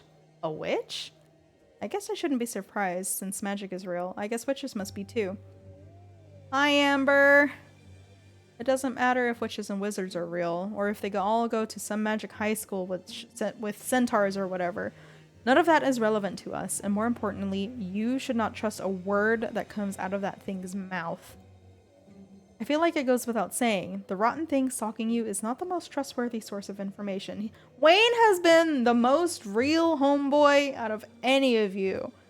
All of y'all can fucking kick rocks and like kiss ass. Like, I don't give a fuck about either of you anymore. Tabitha, I thought we were cool. No, you're not. No, I'm not. Ugh. Instead of being worried about me and in my feeble old age, suddenly turned aged body. Ugh, whatever. I mean, we could go looking anyway, just in case. Stella, this is not stuff from your YouTubes. This is real life and we have a job to do. Nugas, I thought we were in this together. Tabitha probably. No, she abandoned me! She lured me out.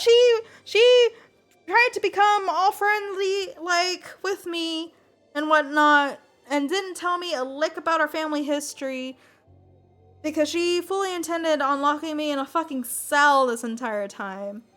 My good golly god. They can just get fucked. I don't care. Kill the entire town. Just leave the animals alone. Leave Dustin, Dustin's mom, Pixel, the mayor, Scraps, like Gretchen. Leave all of the animals alone. Let the ditchlings eat all the dead bodies. I don't give a fuck. Fuck you. Fuck you. Fuck all your friends. Fuck off. Ugh. If the manor collapses.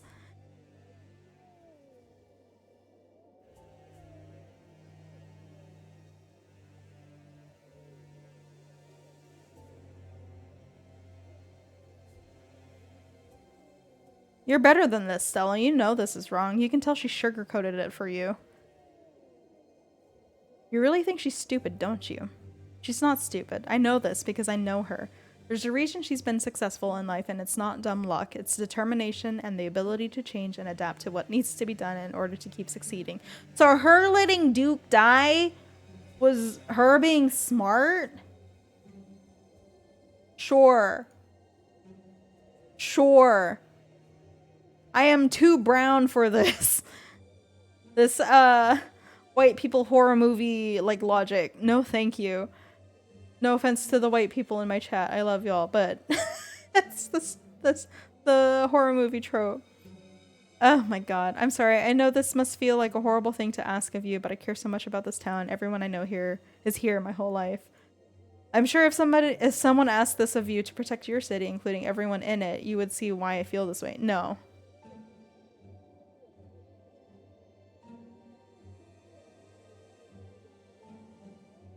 My god. How does Wayne fit into all of this? Don't ask me about him, please.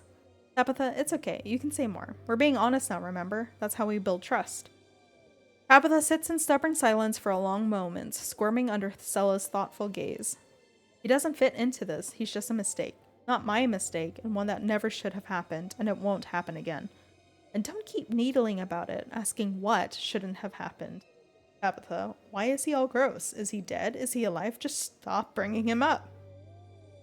I know we're supposed to be all open and chatty or whatever, but it's painful for me. I liked him. It's okay. You have me now. And that's better. Even if everything else is worse, that's better.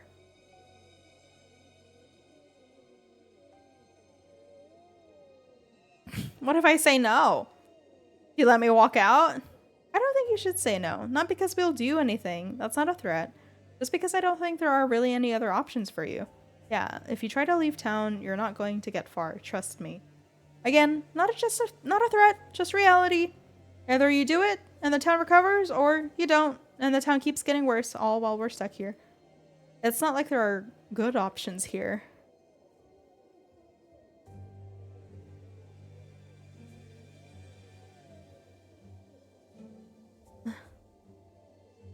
I'm just telling both of you to fuck off. Like, what the hell did you expect my reaction to be to all of this? And I'm enthusiastic, yes? Oh, this is pointless. Damn. You notice your cousin make an odd twitch, some unnatural movement hidden behind her desk. Since we're all being honest here, I'll go ahead and let you know that I've tipped a line to the police. There's a button here behind the desk. I think we're done talking, so let's sit here in polite silence for a bit. I'm sure it won't take long for them to get here. It's not like they ever have much going on.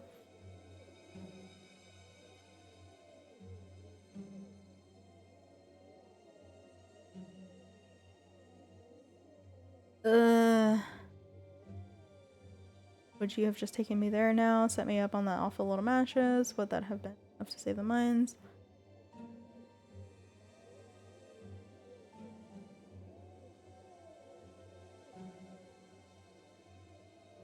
Jesus.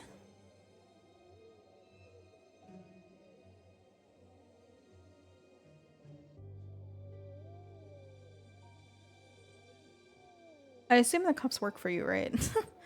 I even bother with pretense. Just have them mock me up already.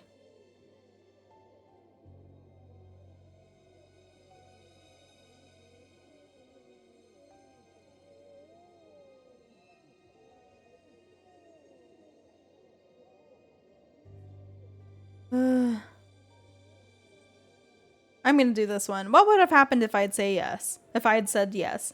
Would you have taken me there now? Set me up on that awful little mattress? Would that have been enough to save the mines? It would have been. The first step. Yes. Okay, well, our first step is actually ordering you a much better mattress. I found some online that looked really nice. What the fuck? Our second step would be painting the walls, maybe just a nice, inoffensive white, but we could definitely let you pick some colors if you have preferences. Are we just gonna ignore the literal fucking torture chamber with the meat hook set up above a shower drain? They're gonna bleed me. Then we'd let you get some. Can I shoot you? I hate you. And after the funeral, once everything was ready, we'd do the whole ritual thing. And that's when the town would be saved. That's the most important step, I guess. Then we settle in for a long, happy life where all your needs are met. See, we thought of you every step of the way. You weren't so if you weren't so selfish, that's what we'd be doing right now. You wouldn't have been in the same room as the torture chamber. Don't be so dramatic. A knock at the door interrupts the unpleasant conversation. Miss Scarlet, permission to enter? Stella, the door. Right, sorry. Ugh. Can't trust these bitches as far as you can fucking throw them. Estella carefully, quietly removes the door from in front of the chair, or from the chair in front of the door. Tabitha motions for you to stand. Is that the mayor's goon? At Tabitha's beck and call? But that would mean he's at our beck and call. Well, if it isn't Nougats. I assume your cousin has been a problem, and that's why you called me up here. Isn't that right, Miss Scarlet? Exactly, officer. A big problem. Seems Nougats has been making a habit of that lately, to the point where I was already out looking for you. I'll be taking you in for questioning. I'm still investigating the death of Duke Calloway, and your cousin is the prime suspect.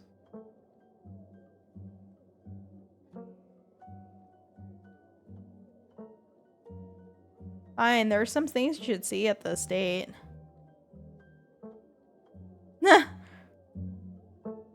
And as the owner of the said property, I don't give permission, can't investigate without a warrant. Stupid. There you have it, and I'm not the kind of man to go breaking into people's houses, so how about we skip the detour and just take you straight and back into the station. Anything you say can and will be used against you in the court of law. Deputy Franklin whips out a pair of handcuffs, tightening them quickly around your wrists in a smooth police academy maneuver. Sorry, Nougats, but this is for the best, okay? We'll make sure to come get you before the funeral. But just as the cuffs click into place, the officer's radio crackles to life. Franklin, pick up already. We ain't got all day, boy. Sheriff, apologies, sir. I was just up seeing to a situation at the mines. Miss Scarlet tipped the you-know-what. It's all resolved, though, now. I have Nougats in custody. That's nice and all, but we need you up at the farms pronto. Got ourselves a possible 187 Bruin? 10-4.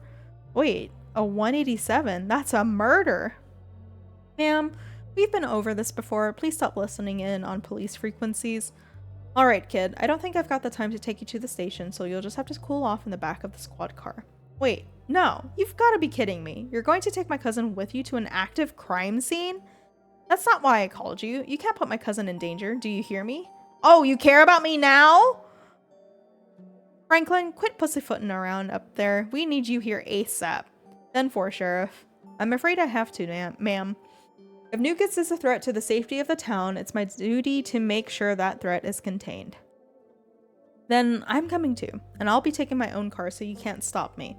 I highly advise you don't do that, ma'am. Your advice has been taken into consideration. There, I considered it, and I'm going. I don't trust this. Stella, stay here and man the fort or something, or go home. Whatever, I'll call you later when everything is settled. You always cared you could have had free rent and 2 white women waiting on your hand. No! No! No! That sounds like a nightmare! No!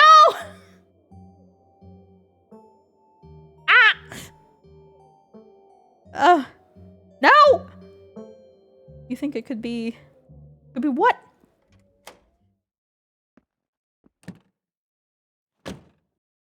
Toxic Yuri? Ew.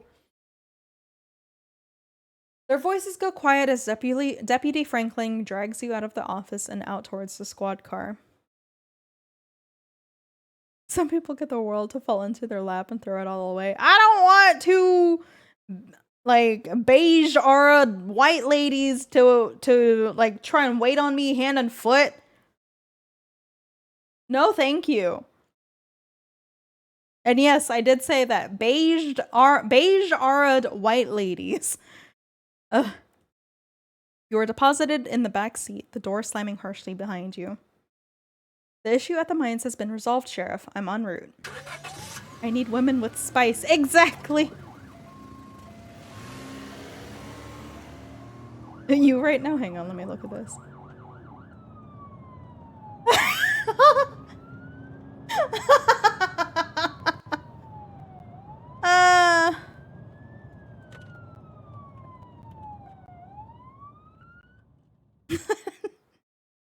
Just replace him with her.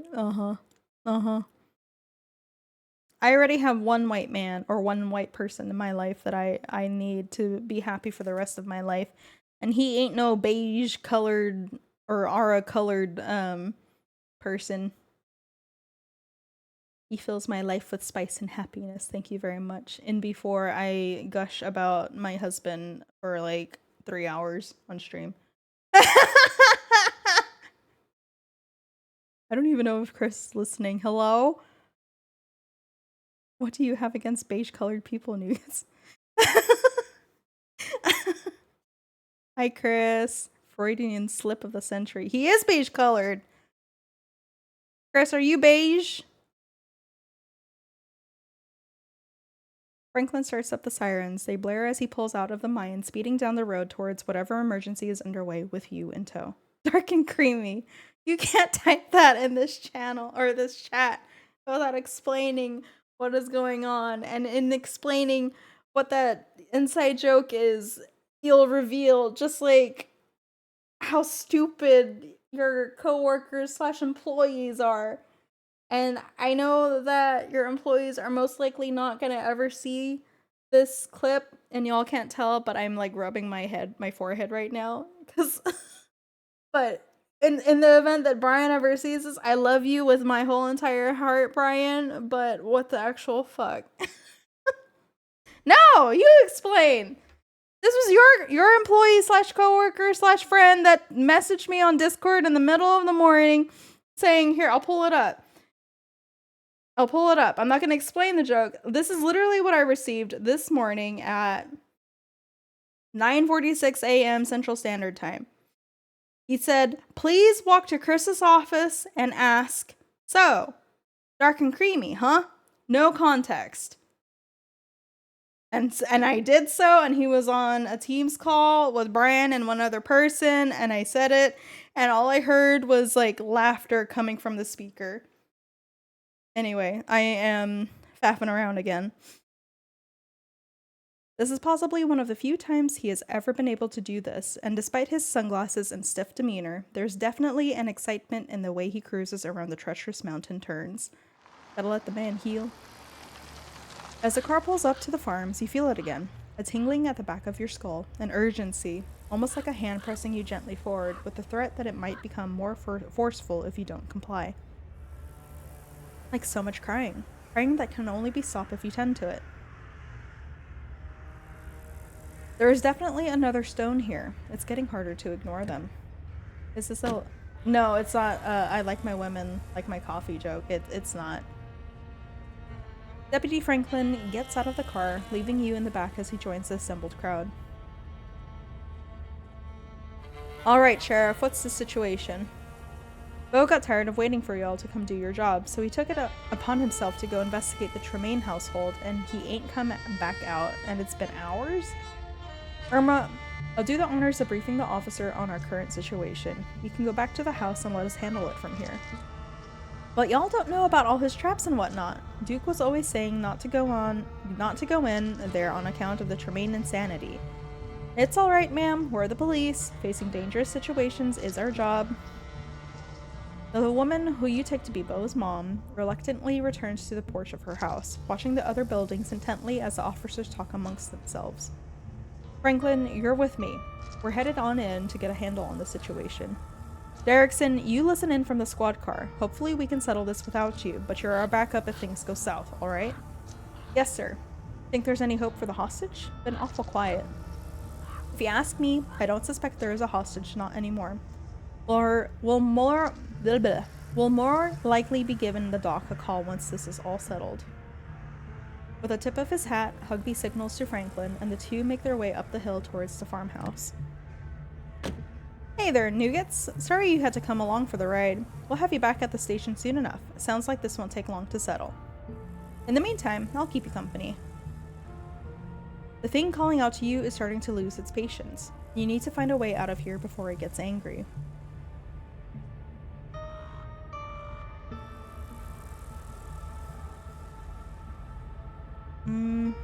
I'll give you $100 if you let me go right now.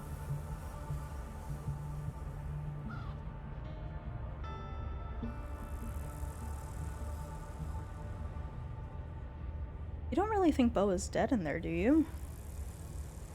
I'd love to be wrong about this, I really would. It'd be a real shame considering what poor Irma's already been through this week. But Beau's a big man. Hard to keep a big man like that from moving around and making a fuss, and we've seen a whole lot of nothing going on in there. Still as the grave, if you'd pardon the expression.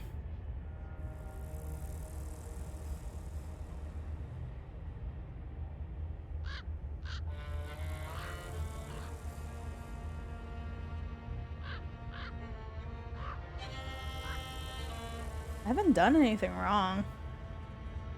Oh, I'm sure you haven't, but that's why we're gonna bring you in to answer a few questions so we can prove as much. And if we see that you really aren't a threat to the town, then we'll let you go and that'll be that. Could you at least let me out of the handcuffs? How am I supposed to prove that?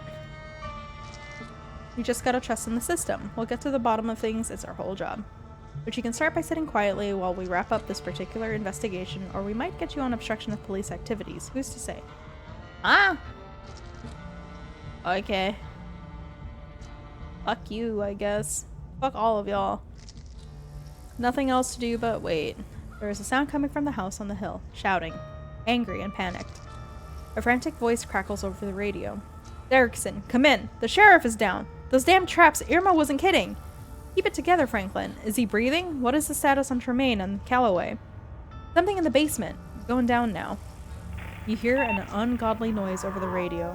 A gunshot and then static. Franklin, report. But there is only silence.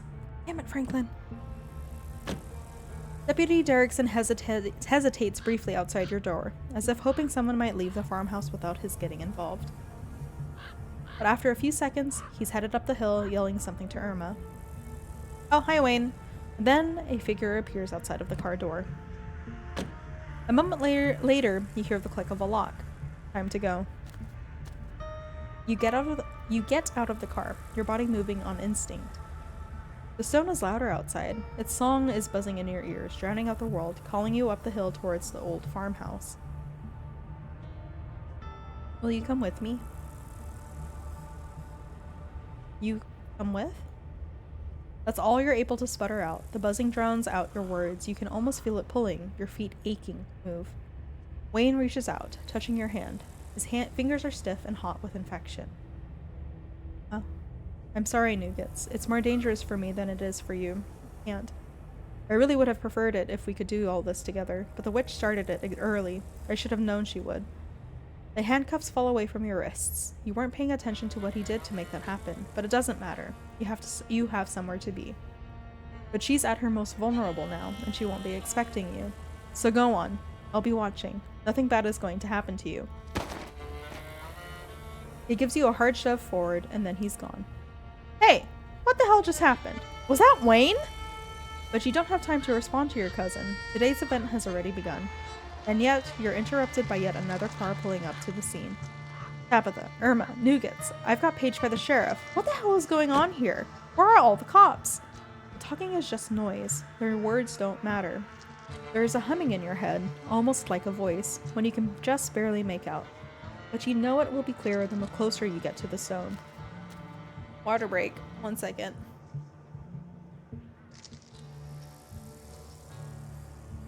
You start wandering up towards the farmhouse at the top of the hill. Hey, I'm talking to you.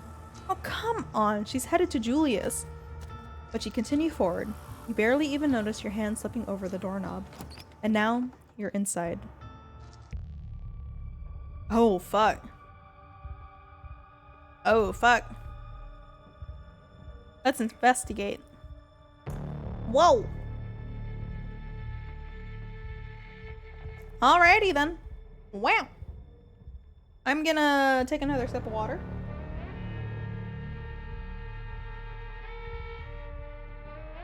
Alright. Sheriff Hugby dangles in the middle of the room. An axe attached to some strange mechanism in the ceiling is embedded in his face, holding up his corpse in an imitation of life. Jesus. Careful, Joanne. There are traps all over the damn place. This old guy really is crazy, huh? Who the hell put something like that in their house? Past the body, you see a giant pumpkin through the door to the garage. Cracked open, its guts strewn across the floor, seeds dotted across the hardwood like a trail of breadcrumbs leading to the basement stairs. What the hell is going on here?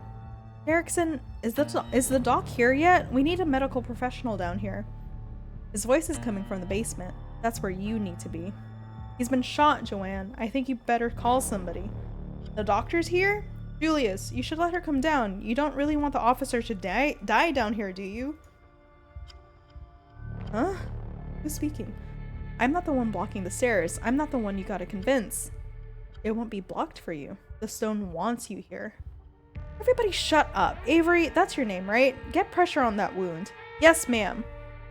Get away from him, kid. But the doctor... I don't care. Let him bleed. Blah, blah. Let him bleed. You're only making problems for yourself, Tremaine. Dr. Kelly quickly pulls out her phone. Damn it, there's no signal in here. I've got to step outside. You keep holding that wound, and no one else had better die while I'm gone. The doctor pulls at the door, but a weave of fibrous tendrils holds it shut. It would seem that the same forces that let all of you in refuse to let anyone. Are we stuck here? What the hell are we supposed to do now? But you already know what to do. Approach the basement. You're vaguely aware that Officer Derrickson is trying to stop you, but he's too nervous to take a step. You reach the basement door and start to claw at the weird fleshy vines blocking your way. They're strong, but they relent under your touch, welcoming you down below. Ooh. It's the stone! Who the hell? So you tried to undermine me, witch. I should have known you tried to find a way around the rules. A flashback. You've trapped the town. This isn't what any of us wanted. You should nullify the deal before this gets any worse. It's just unhappy. I didn't think something like that would be so opinionated. But I have a plan to placate it. If it wants a less broken body, it can have one. Then we'll see if it still feels cheated enough to hold a grudge. It's not too late, Enoch. You can let Eddie have the baby, and your family can go back to normal, happy, and unburdened. I'll clean everything up, and it can be like nothing ever happened. I'll even leave town. Manipulative hag. That's what you wanted all along, wasn't it? This whole ordeal was just an opportunity for you to have access to it. Well, I know better than to hand an ounce of power over to you, Verena. Hey. Everybody still alive? Tabitha coughs. You think I broke something? Me. Did you have to fall right into the gunshot wound?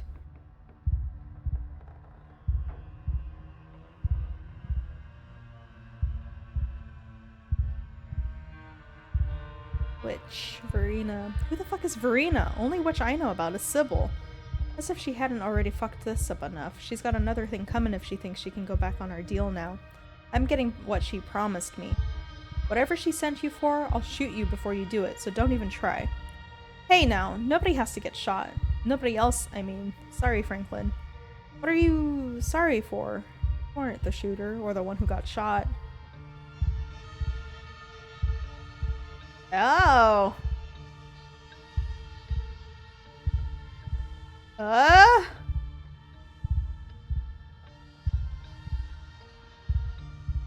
Bo?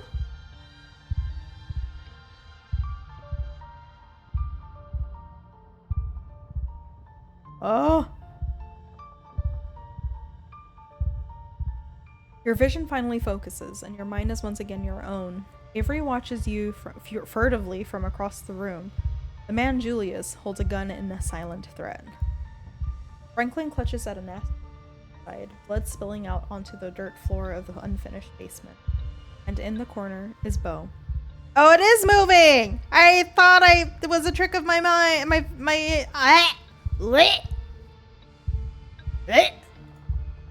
Something is attached to him. The source of the awful noise. It stutters with pained inhalation. Bo is still breathing, but he doesn't look well. The stone brought you here and stuck you in the middle of another nightmare. Nuggets, we can't get to you. The door's still sealed shut. Even as she yells to you, her voice is faint, barely audible behind the now thickened roots and vines that block your escape. Blech. Let's bring the Scarlets up to speed, Julius. They look a little shell-shocked. Where do I fucking begin? Alright. So the witch. I caught her doing some shit she shouldn't have been doing, and she offered me a deal if I kept it to myself. Always wanted to raise a boy of my own. God never saw fit to give me the chance. She gave me the means to right that injustice. Only, it obviously didn't quite go the way it was supposed to. Calloway's interfered just like always. Made it so I had to hatch him earlier than he was ready, and he came out hungry. Too hungry for me to handle. He kept trying to get at me, so I had to hole up down here. Been stuck since fucking Wednesday night. Damn roots won't let me leave, and they've clogged up the drain, so I haven't been able to call that witch and get her to make things right. But I'm a man of preparedness. Figured I could wait it out. Until Bo here decided to trespass. Guess he lost a tussle with my boy, and the two of them wound up down here with me. And that about sums it up. I guess in the end, it's only fair. A son for a son. And birth ain't ever pretty, is it? It's not like doing it the old-fashioned way is all sunshine and roses. Just hope he winds up looking more like a person when he's done cooking. So you blackmailed a witch for her magic beans so you could grow a boy? I'd watch what you fucking say to me. I'm not saying anything. I just wanted to make sure I understood your story. I don't give a shit about your story, Tremaine. None of that gives you a reason to shoot a cop. Self-defense. Castle doctrine. You said you've been down here since Wednesday. Why didn't you call anyone until now?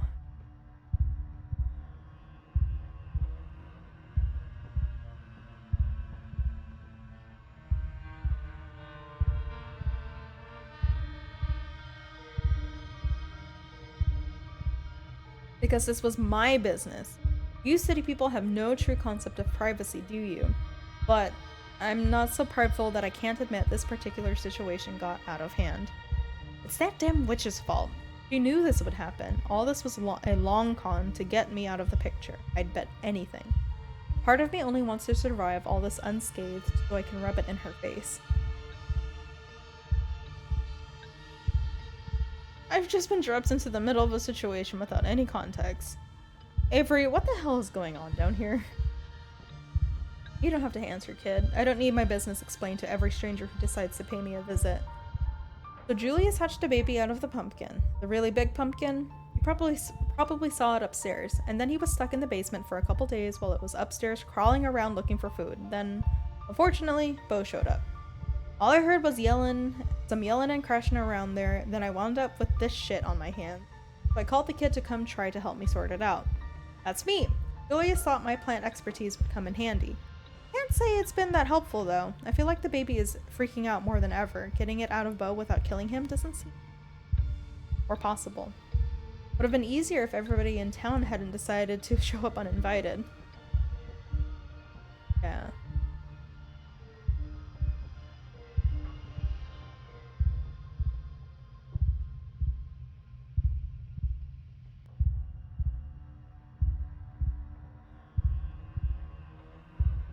I don't like the baby, it's weird.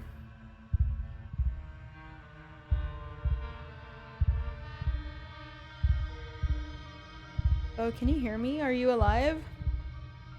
Uh-huh. Gotta get back to Mama.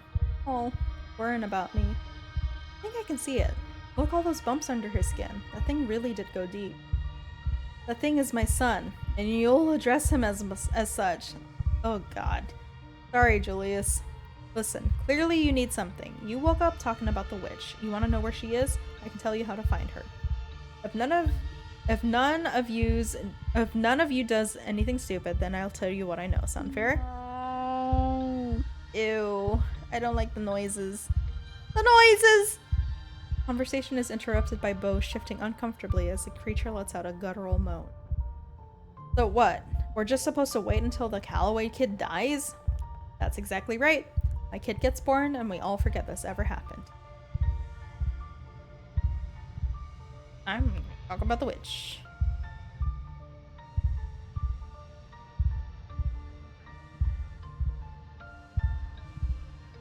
What exactly did you catch her doing that made her make a deal with you? Did the witch tell you how to take care of this thing once it's done? It's meant to be a kid when it's done.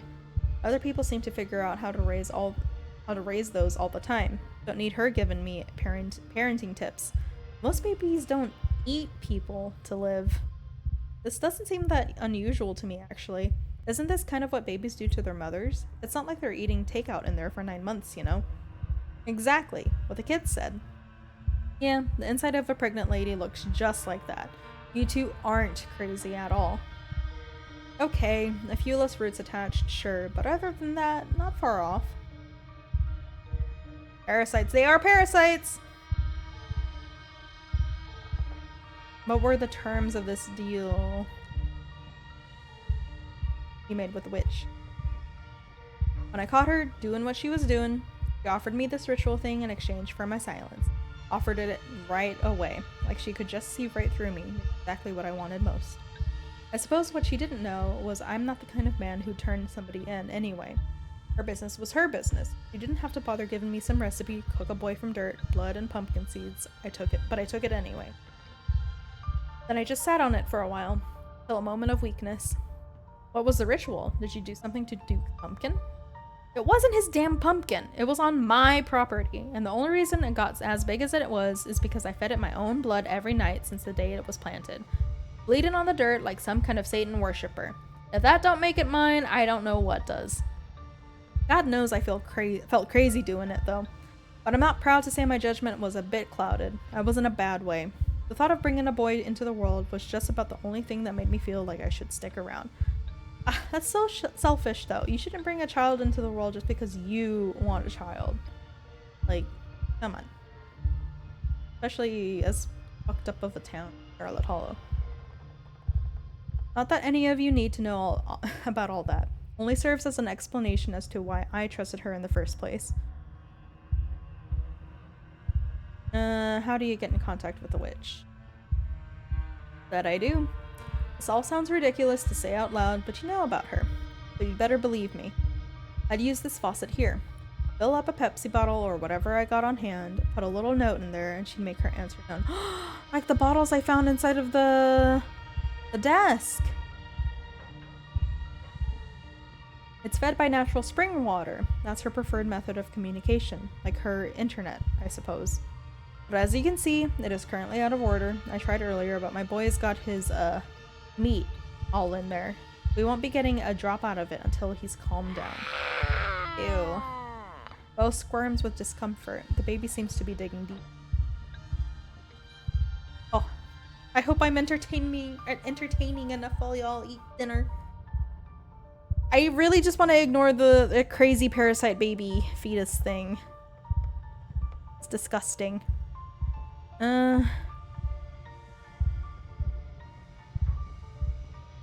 Does your son have a name?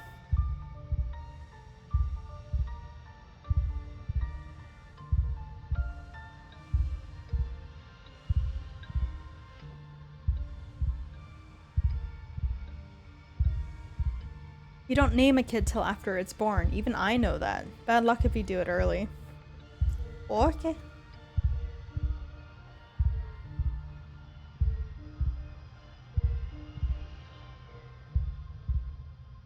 Oh boy.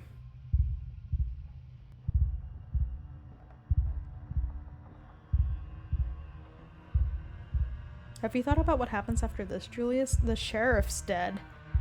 I should have disarmed that trap. I knew it. I just didn't think anybody else would be coming. Don't blame yourself, kid. The sheriff knew better. That's why none of these boys ever come around here. They know they've met their match.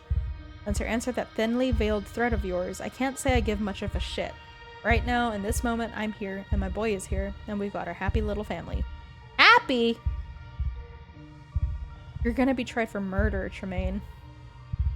But Julius doesn't answer. He just watches in silence as the shriveled creature continues to slowly kill Bo. Bo twitches, his skin blossoming with fresh bruises as the thing takes more of him. Ugh.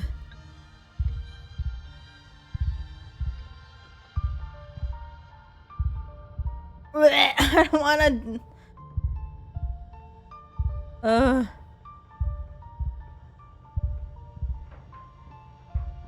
I don't think there's any saving Bo. Like really. But I know it'll stop with Bo. It sounds like it was hunting you before it found him. What happens when it gets hungry again? I don't appreciate you trying to pick all this apart. Just sit there and stay quiet and we won't have trouble, got it? It's definitely going to eat you. It won't get the chance to go after Julius. I'll be taking you in. Brother, you're dead. Not if you hurry up and die. Boy. What makes you think that Sybil is the witch? She's just helpful. Oh, sure she is. She was all kinds of helpful once I had dirt on her that she wanted to be kept quiet. Dirt? What did she do? She always seemed really nice to me. Look, I'm a man of my word. She told me I'd get what I wanted, and I told her she would get my silence. I'll stand by that. And of course, all of y'all think she's nice. Everybody in town drinks that tea. Seems to make people awful fond of her.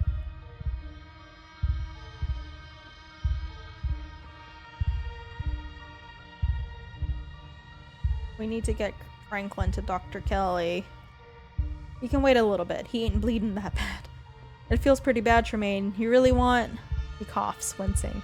You want 2 dead cops on your conscience? 2's not that different from 1.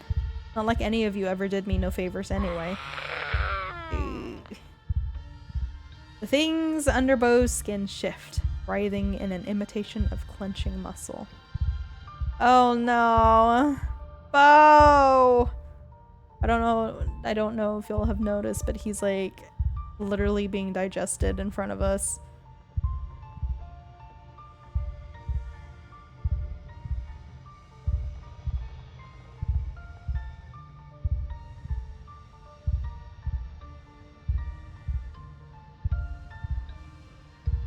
Is there really no way we could separate him from Bo? Maybe if we offered him something better?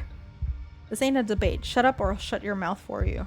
I don't know, Julius. I still think there's something we're missing, and if Nuggets thinks so too, maybe it's worth talking about again. That's why I'm here in the first place, right? To come up with some other solution. Soon he won't be Bo no mo. No! Oh gosh. And you and I already decided this was best. That discussion was had and done with before anybody else even showed up.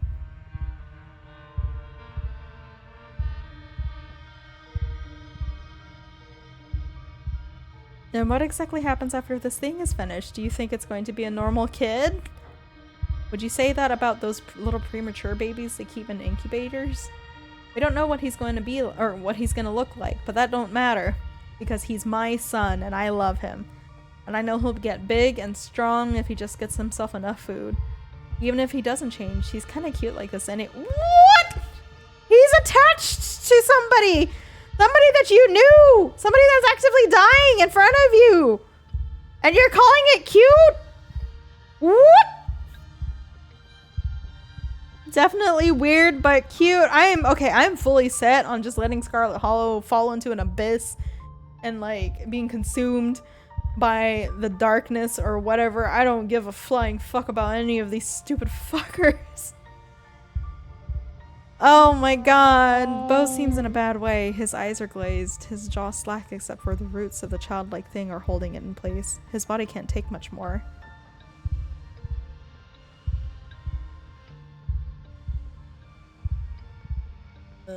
You've said enough. The only thing left to do is wait until the creature is finished. I am too weak to do anything. I don't know. It would be funny to see if I could do anything, but also we'll just sit. I don't know. You rest against the wall, waiting, watching the thing as it slowly solidifies, its breaths more confident as Bo's grow shallow. Can't let this happen. He attempts to lean forward, reaching with a bloodied hand for his gun, but Tabitha kicks him, stopping him mid-motion, his face contorting with pain. Quit it. Just let the guy have his freak baby, or do you want to get shot again? I don't appreciate your tone, young lady. Remember, you're in my house. It don't matter who you're related to here. Okay, you're normal, baby. Happy. Everyone watches each other with unease. Is it alright if I sit by him? Sure, but I'll shoot you if you make any moves, kid. I don't want to, but I will. Avery shifts, settling closer to Bo.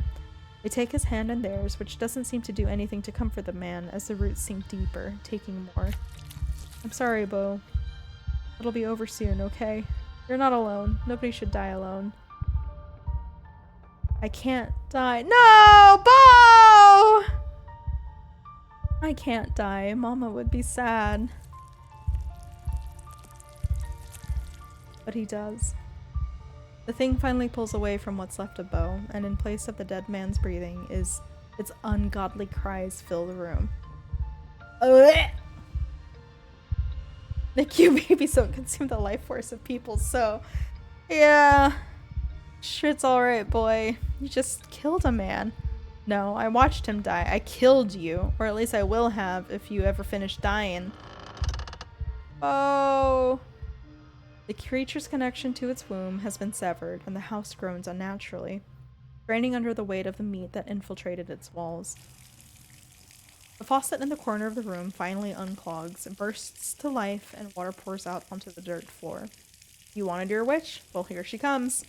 That woman is the literal last person on Earth I want to see right now. Did she tell you what you're supposed to do with it now? Do you know what it eats? I mean, what else it eats? Your hands are wet. The water is spreading, pooling around you, making the floor slippery with mud. We're not calling him it. He gets a proper name now. Joseph, after my father. And I bought some baby food. You think he'll like cream spinach? What the actual fuck is going on right now? My youthful body turned into like an old lady in the span of like an hour. And I witnessed like untold horrors and learned about the entire like fucked up history of my family. And people that I thought would be like more concerned about my well-being want to trap me in a fucking tiny ass cell on a raggedy ass mattress with fucked up, clawed up walls and a fucking meat hook shower torture chamber. This entire town needs to be set on fire and just like tossed into the void. Fuck all of them. I will die with them too, but fuck all of them. None of them deserve anything good and happy ever again. I would like to shut the water valve, please. Oh my god. The water is suddenly much higher. It rises up past your ankles. They told you that you'd replace the mattress and paint the walls. No need for Miss Info, Miss Nougats. The two beige aura bitches are gonna be the ones that take care of me for the rest of eternity. That in of itself is torture. No! My submarine brain is in sync with beavers. That running water is bad. I'm here to community notes you. Thanks. You're such a good mod, Link. You're so good. Is anyone else seeing the water? If he doesn't, maybe he'd prefer a taste of pig. Got a fresh one here. If that thing gets anywhere near me, it's like everyone else in the room is in a different world, arguing while the water rises around them as if they don't even see it. And then they're swallowed up in the flood. All of them are just high. The only explanation is we are right next to a giant chemical factory that is accidentally like releasing like drugs into the air as a byproduct of the process, and everyone here is just fucking high as fuck.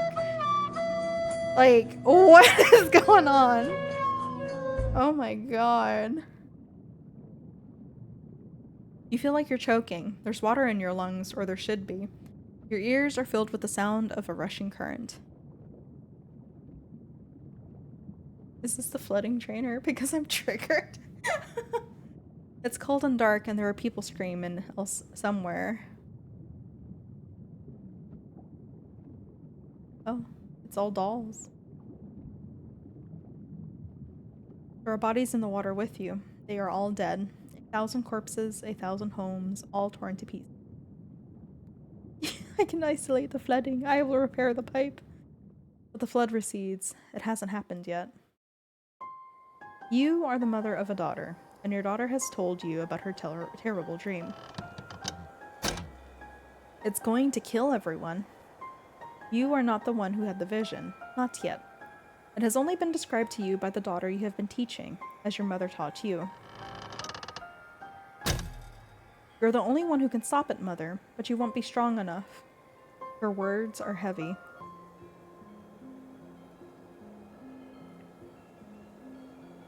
Oh, I like that. Which thread of fate do I cut?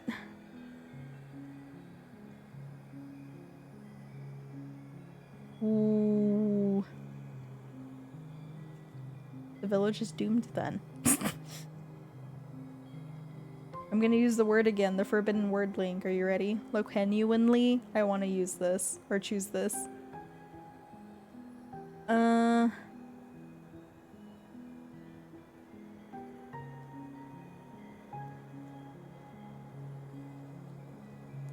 Gaslight, girl boss, gatekeep. No, I'm gonna choose the option that I want just for the memes. Loquaciously.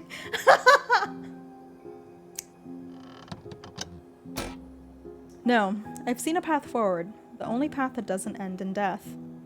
You did this to yourself. No! The missile knows where it is at all times. It knows this because it knows We're sitting here. By subtracting where it is from where it isn't, we are sitting where here. It isn't from where it is, whichever is greater, it obtains a we are difference sitting or here. deviation. The guidance subsystem uses deviations to generate corrective commands to drive the missile from a position where it is to a position where it isn't, and arriving at a position where it wasn't, it now is. Consequently, the position where it is now the position that it wasn't, and it follows that the position that it was is now the position that it isn't. I am now the mannequin. In the event that the position that it is in is not the position that it wasn't, I'm taking you down the system has acquired a variation. The variation being the difference between where the missile is and where it wasn't. If variation is considered to be a significant factor, it too may be corrected by the GEA. However, the missile must also know where it was. The missile guidance computer scenario works as follows. Because a variation has modified some of the information the missile has obtained, it is not sure just where it is. However, it is sure where it isn't, within reason, and it knows where it was. It now subtracts where it should be from where it You know wasn't, what? This is or a vice perfect versa. opportunity for me to And eat by some apple slices. differentiating Thank this you, from Link, the for algebraic snack treat. sum of where it shouldn't be and where it was, it is able to obtain the deviation and its variation, which is called error.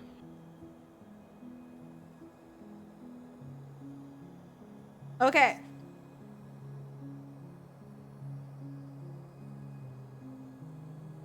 Take my power. I give it willingly. Then you can save them all. What?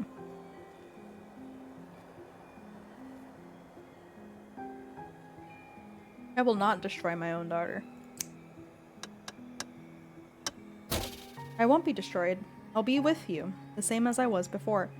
I will never leave you so long as you live.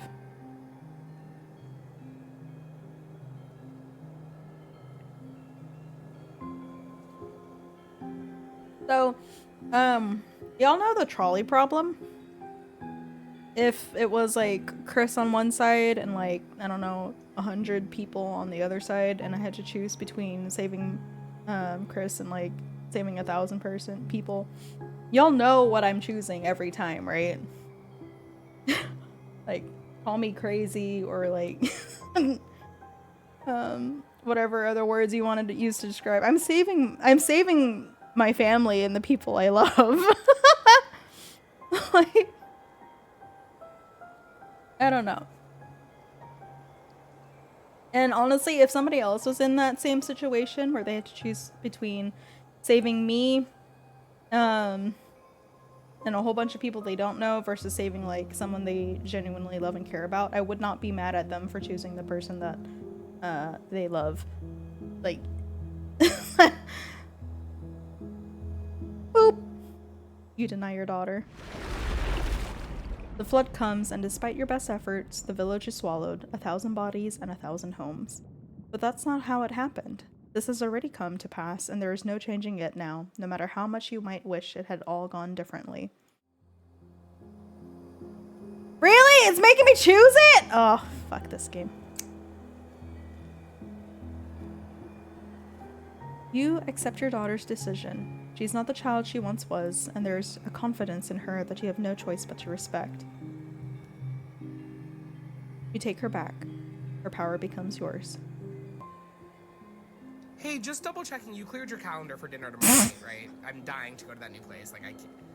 Oh, sorry. Dinner tomorrow. Me. Yeah! Okay. Yay!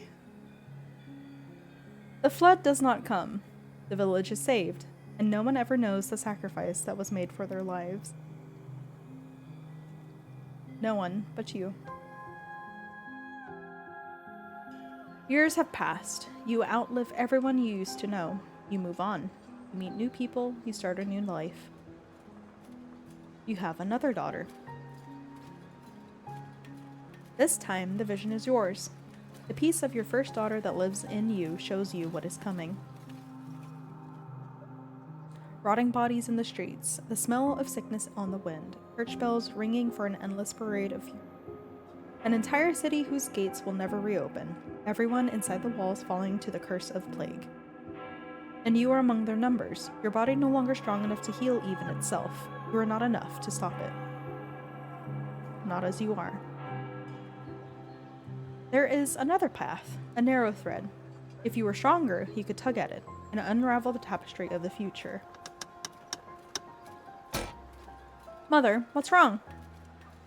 Your daughter will never be as strong as you are, not after what you had to do, but she still carries in her some strength. Enough.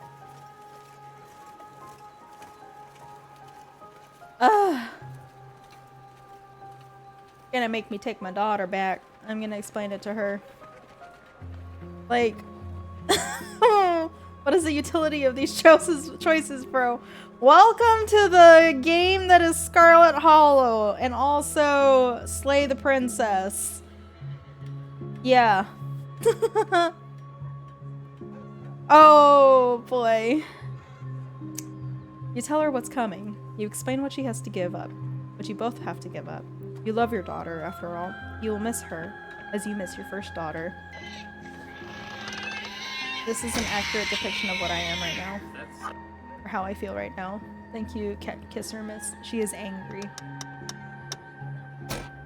Even when you try to explain that she will be a part of you, that she won't die, she cries and cries. The voices, the voices! And she tries to run away from you. Fate is attempting to cut its loose thread. I give up on the city. Fuck the city. Fuck the city. Fuck the city! Your daughter leaves you. You resign yourself to the future. She is one of the first to die. The streets flood with disease and the bodies are buried, then burned, then left in heaps on the streets until no one is left to remember any of their name. But that's not how it happened. Fuck! All our choices lead us here. Ah! Ah! You do not let your daughter run from you. No plague comes. The city never knows that it would have been ruined. But there is an unhappiness in you. She didn't understand, and what you took of her is angry, confused, restless. You will have to carry that with you. It is part of the burden of what you are. Though no one knows the depth of what you have done over the years, you have not escaped notice. You find yourself in a capital in a place whose name has changed too many times to count. A war is brewing. The eyes of those who hold fate in their hands are on you, their lips asking which threads to pull and which to cut. And the tapestry is once again revealed to you. The war wages, and it never stops raging. Bleeding that spans generations, children born to die, decades of pain that leave a raw wound on the world. Or it ends before it begins. The few die for the sake of the many. You can guide powerful hands to crush those that need crushing, if only you have more power of your own. You call your daughter to you. You raise them differently these days. The disquiet left by the reluctant daughter taught you a permanent lesson. They don't need convincing anymore. They are ready to return to you whenever you need them. Ah! I'm gonna try anyway, even though I know it's gonna fucking force me to pick the first option again. You have a change of heart. It has to end sometime. You let her go. Hundreds of thousands suffer. Countless lives are cut short. Your daughter is among them. Even in her privileged place by your side, the war reaches her, and the both of you burn along with everyone else. You saved her for nothing. But of course, that's not how it happened. Me too, Amber! You think I'm having fun here? I'm not! Ah! Ah! Ah! Okay. I want to say things, but I can't because TOS. Anyway, take her back and stop the war before it starts. This daughter joins her sisters easily, as she has been trained to do. You are the only one who will remember her sacrifice and her name. A small rebellion is crushed before it becomes a revolution. The people in power are happy. You leave. You don't want to see any more visions of war. You set your sights on a place where there are no kings. And yet, even an ocean away, power finds you. A man with aspirations. Anyone can hold power here, you have discovered, if they're vicious enough to want it. The hunger in him senses the power in you, and for a time you humor him. You allow him to give you a life of comfort, you and your daughter. Why are you going continually having daughters? Fuck! Why are you continually having kids? Why?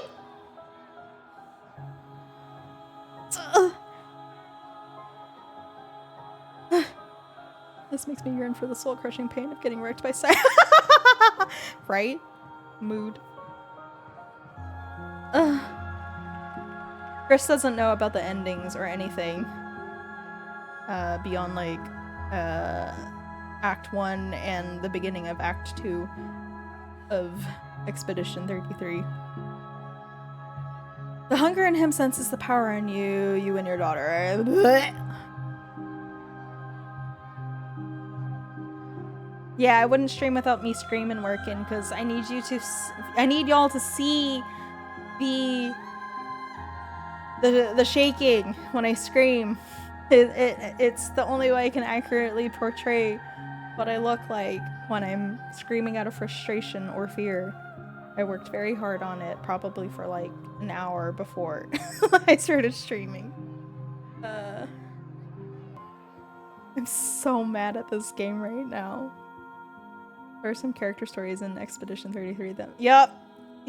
Same!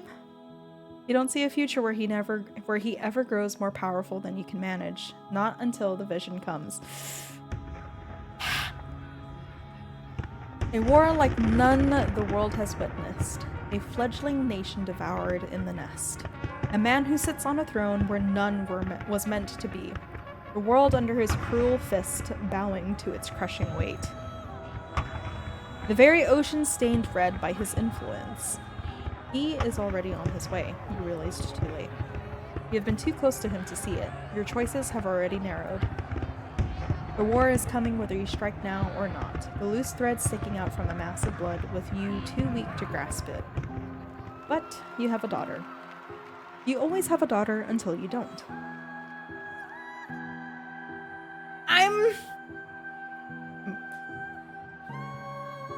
Okay, I'm gonna preface this by saying that I do not encourage, you know, like, suicidal ideations or anything like that. If you actually do really need help with your mental health and all of that, please seek out a mental health professional. You are loved and you are cared about. Anyway, with that said and done. Why doesn't the mom kill herself? Okay, anyway, I got that out of the way. It's time to rest. Aren't you tired? Of course you are. But the world needs you. You can't let it end like this. The part of you that is your first daughter can't let you. Oh my god! I can't! Oh my god!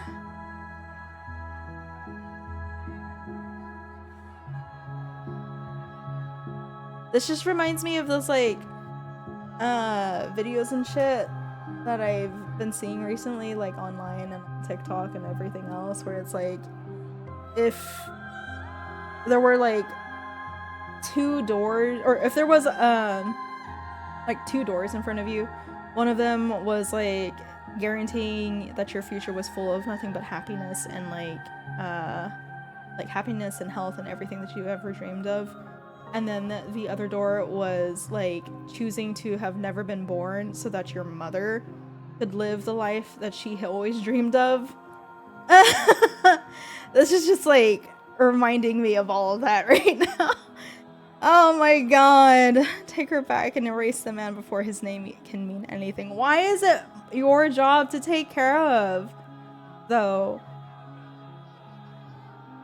Oh my god.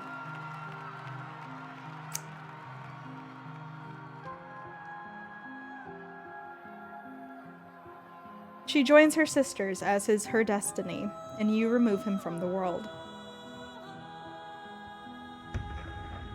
The hole where he was is filled by lesser men, none of whom remember whose shoes they're stepping into, and none of whom can hope to command the way he would have. Blood is spilled, less blood, which you still feel every drop. You hide yourself away from the world. You... Why are you having another daughter? Learn how to use contraceptives! You and your daughter! The vision's still what are you fucking doing? Like, stop having kids!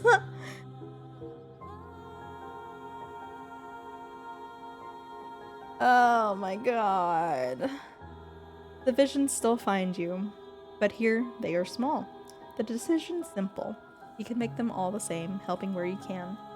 A storm halted, a conflict settled. Until one day, when you are shown a dark pit. Splintering wood, debris trapping everyone inside, bodies burning as the very rock catches fire. Children screaming as their flesh bubbles, then silence as lungs fill with... You know the choice that lies in front of you. Not this time. No. You take your daughter's hand and you look her in the eyes. They're green, like yours. You don't want to do it this time. You stare out over the hills together as a plume of smoke rises into the air, but you can't hear the screams from here. You assume you will die one day, like anyone else. After all, you're long past due. Maybe you'll be lucky enough to know your grandchildren before you go. Then the man comes, and with him, a vision. He has already decided. He is bringing something here. Something ravenous that doesn't belong, but that has been pressing at the edges of your world, trying to find a way in. It has its way now, whether you help him or not. More of the threads you followed comes into focus, and for the first time, you follow it beyond your death. Disaster after disaster, crisis after crisis, thousands of years of little cuts that you weren't there to mend. On and on it goes, longer than you can ever hope to follow, its toll eternal and incalculable. But there is a new thread too. If you are patient enough, you are strong enough when the moment finally comes. If you do everything right, you can devour this thing that sits outside the world. And it will give you so much power that you will never have to take back a daughter again. You could fix as many things as you'd care to fix. Floods, plagues, wars, kings. You look into her green eyes, so much like yours.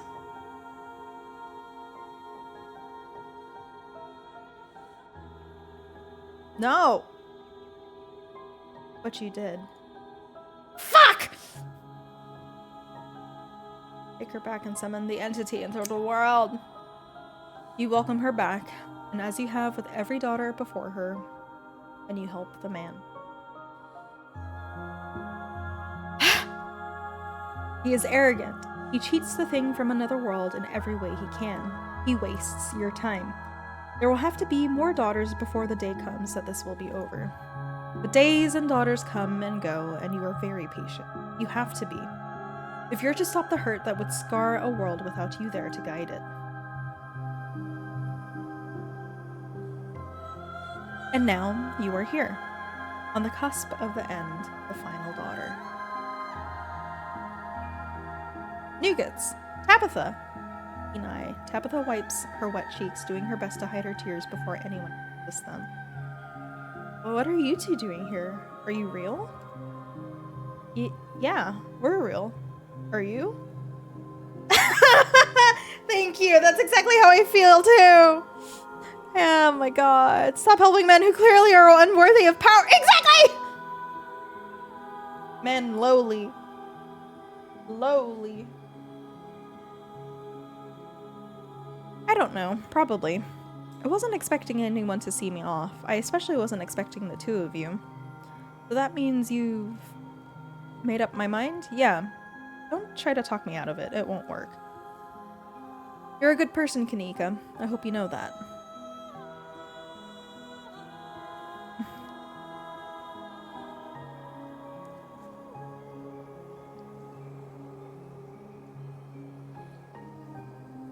What the fuck?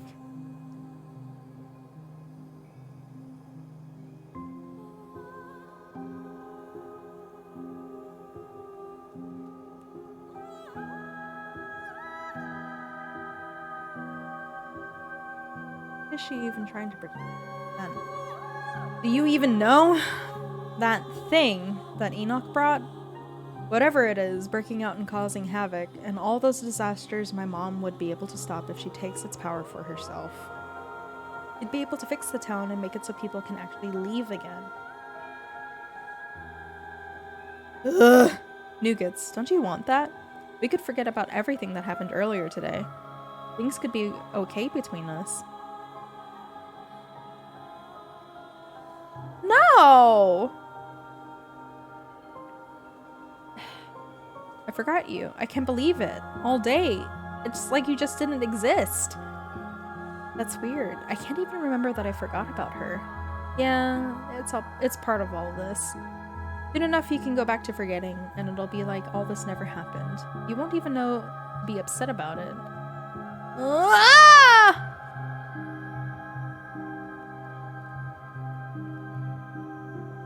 I'm gonna be dumb and ask, what decision? You saw that whole vision thing, right? Generations of people are going to suffer if I don't help her. Look, I'm going to do what I was born to do. I'm going to save lives, Nuggets, more than most people could in a lifetime. It's the only sensible thing to do. You really feel like your life has been meaningless? Working at a shitty little general store in a dying town? Yes. I would call that pretty meaningless. Most lives are meaningless, Nuggets. Hers doesn't have to be. I don't like this. How do we know any of that really happened? It happened, Nuggets.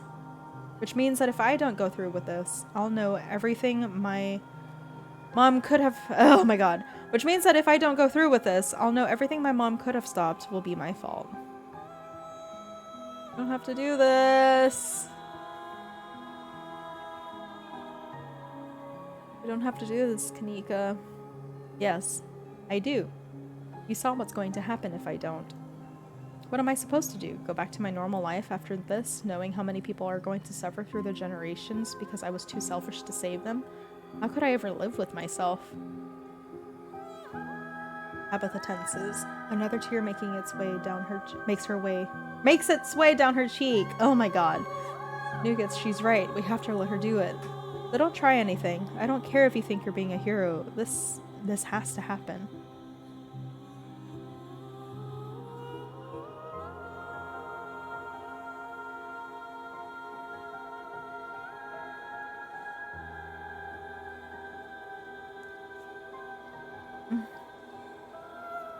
I want to see this and this. I don't know.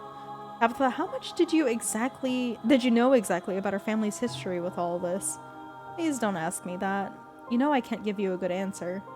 It doesn't matter anyway. Not anymore. You've seen enough of it to know that this is the right choice. I'll be fixing your family's mistakes for good. Somebody has to.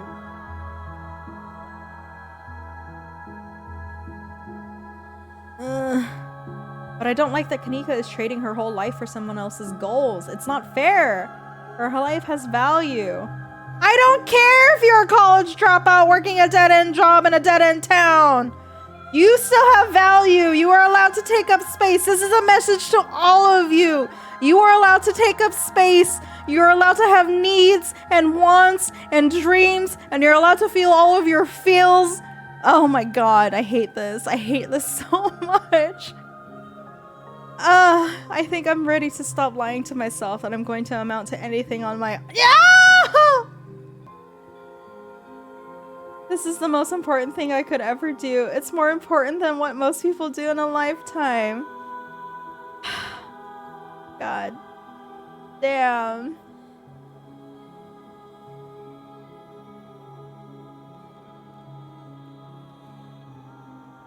Why do you think yours is less important than anyone else's? You are allowed to take up space. Take up space. Take up space, throw a tantrum, be a bitch to other people.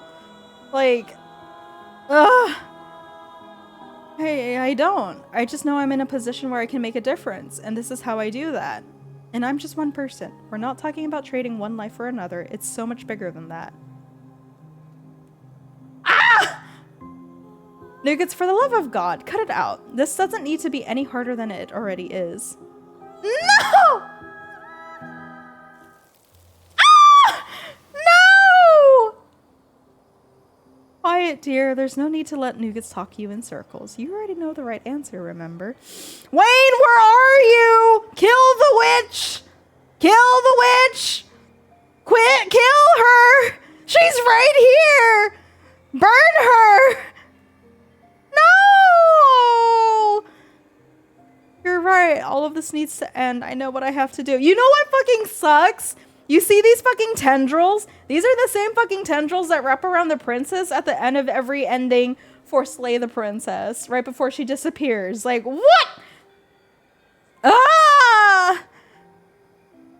If I weren't turned into a little old lady with a little old lady body and little old lady strength, I'd be fucking throwing hands right now. Oh my god. So sorry for the trouble, Tabitha. This won't take long. I hate you! Nuggets, don't you trust your cousin? I thought you were getting— No! I don't trust her anymore! I don't trust any of you! The only person that is allowed to live in this fucking town is Kanika. That's it. Everybody else, they can fucking die. How can I take up space when I couldn't even tell the lady at the cafeteria? She forgot the guac on my asada fries. You gotta take up space in your own life too, Dylan. Fuck everyone in this town. I don't care if they die. No, you're like legit. I've had to square up with one. They're so strong. In fact, I know you are, because she wouldn't be doing this if she didn't care about you. This choice goes against everything her family worked so hard to maintain. We don't have to talk about that. What? About letting this happen? About how letting this happen will give you both a powerful ally that will free the town of Scarlet Hollow? Free is not the word I would use. No, that's fine. Whatever. She's going to free the town. There. Are you convinced now? Let's just close our eyes and wait for this to be over. No! I don't want to be complicit! Your cousin has the right idea. Kanika can't save you on her own, but I can. Wait, why can't she? Huh? We never got an actual reason as to why your daughters couldn't fucking do it and couldn't consume you instead. Huh? Huh? Huh? I'm only able to tell you so much, but I tried to show you what I could. I'd hope you would be able to trust me by now for your sake. This is the only way your story gets a happy ending. I don't want a happy ending. This is not a happy ending.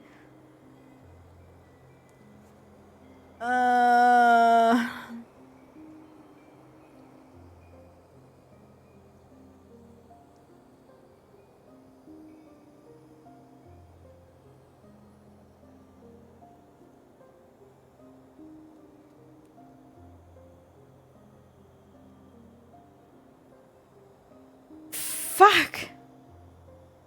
Did you know I was going to wind up here? Doesn't this throw a wrench in your plans? I did see this possibility. No, inevitability, I suppose. I'd hoped it would all be over before you could find me. I know it can be unpleasant to watch. I'd hoped to spare you, even if I knew in my heart that all the worthwhile roads for you to walk would bring you here right before I could finish my work. But your being here only throws a wrench into things if you're unable to grasp the weight of what you're about to do. So ask as many questions as you need to. Explore all avenues. I will answer until you understand. There's nothing to understand. You're a horrible, evil person. You're a horrible, horrible, evil person that has an ego that needs to just fucking die. You do not need to take up any more space. I am the judge, jury, and executioner, and I dub thee as not worthy of taking up space. You can just go away. Just go away. Go to the void. Don't come back. We don't want you here. And what's supposed to happen to Miles after all of this? Are you just going to abandon him or something? Of course not. Do you think I haven't had other children in the past? I just become something else to them. Someone who still loves them. He won't be alone. He'll still have the both of us, just in a different way than he's used to. The question you should be asking yourself is what will happen if you stop this from finishing? Do you think Miles will be better off with a broken family in a town where everyone stays trapped? Let him be free to have a future, Nuggets.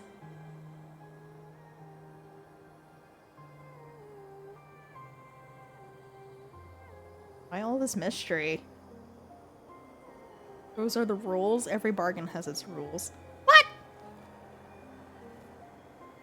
And what about this bargain? What rules would I be agreeing to?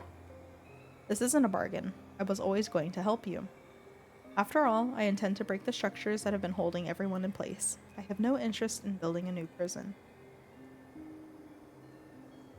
Why should I trust you everything? Yeah. Oh, the baby? The one he was supposed to keep incubating until the pumpkin had shriveled in the field? I gave very clear instructions. It isn't my fault that the Callaways decided it was on it was their property, or that he decided to hatch it while it was still hungry. I saw the possibility, I won't lie to you about that, but I see many possibilities. It was just as likely that the baby would consume him before anyone was the wiser. Or that the pumpkin would be taken to the fair and the thing inside would die where no one could see it suffering. Sometimes, Nougats, pain is unavoidable. Julius wanted a fix for everything that had gone wrong for him over the decades of his life. I couldn't provide that, not after who he had decided to become. It was already too late to stop those consequences from reaching him. What you're doing now is inviting a future with more pain. Please, let me choose the kindest path instead. Sybil's always kept her bargains, Nougats.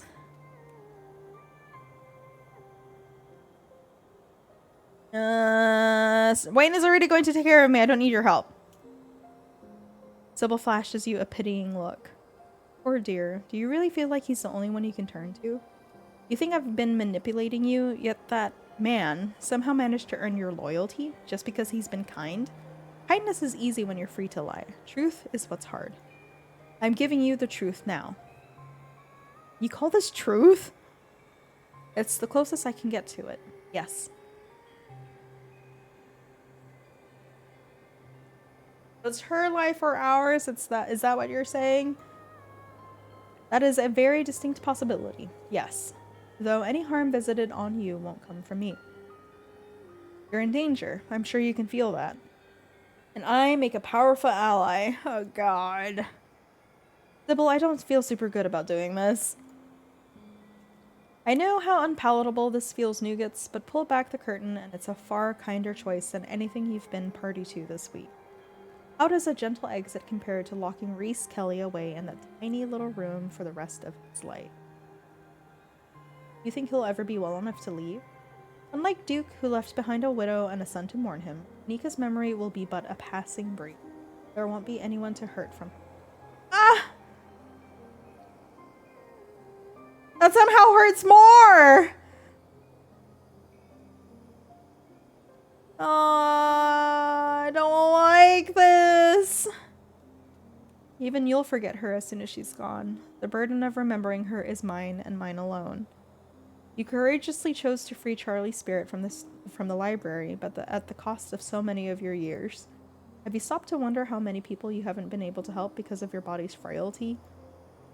Just now, you chose to let that parasite kill Beau Calloway. Now, Irma is left all alone in this world.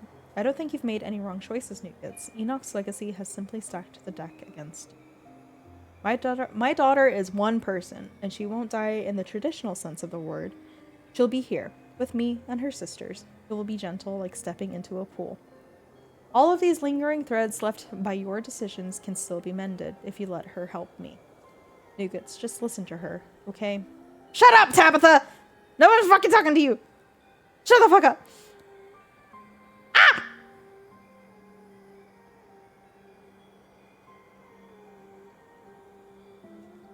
Fuck this shit, I'm out. I'm taking Kanika with me. Fuck this shit, I'm out! You rush towards Kanika, your hand outstretched, ready to rip her away from her mother's grasp. Fuck! But your cousin grabs you before you can get to her. Nougat, stop! Push past her! I'm swinging my little old lady limbs! But your body, aged by the debt paid to the ghost of Charles Shaw Jr., fails to overpower Tabitha. I can still kick her! You're left with no recourse but to watch what happens. Kanika, I'm sorry that we never really got along. I always thought you were an admirable person. You always stuck to your guns, and I respect that, even when you really should have sold that stupid store to me years ago. I wish I'd said it before now. I wish I'd been nicer to you while I had the chance. No! Nika's eyes go wide and then...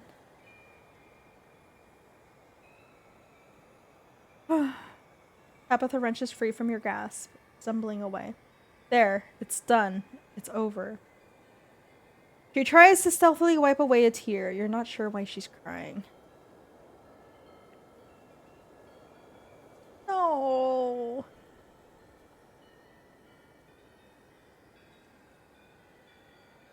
Important. What? like, from before? Or... Oh. Wait a second. You don't... Ah! You were forgetting something important, but then you came to rescue me. Everything should be back to normal now. Tabitha seems to be made uneasy by Carmilla's presence, but the red-haired woman is right. You were here looking for her. That's it? Yes. I was worried everyone had forgotten about me. I don't know how long I've been stuck here. I hope it's not too late. We need to get back to town. We have to help Stella and everyone else. But before that... Ah! She wraps her arms around you, pulling you into a hug. She smells like herbal smoke and pine needles with the vaguest undercurrent of coconut. I don't like random hugs from random strangers. I don't know who you are. Get away from me. Don't touch me. No, there's no comfort in the smell. I don't know you. There's a comfort in the smell. It reminds you of something that begs for you to hold on to it, like a half-forgotten dream. Okay, break it up, please. I get it. You are very grateful to my cousin. Now, how do we leave? Sorry if I got a little carried away. I was just happy to know that someone like Nougats cared enough to come save me. Of course he cared. After the two of you spent a whole day looking for... After the two of you spent a whole day looking for Stella together, even though you've only known each other over a scant few days, it was only right that you'd come looking for her when she needed your help. I don't know you! Who are you? I don't know what I would have done without you. And you too, Tabitha, of course. Was there someone else here?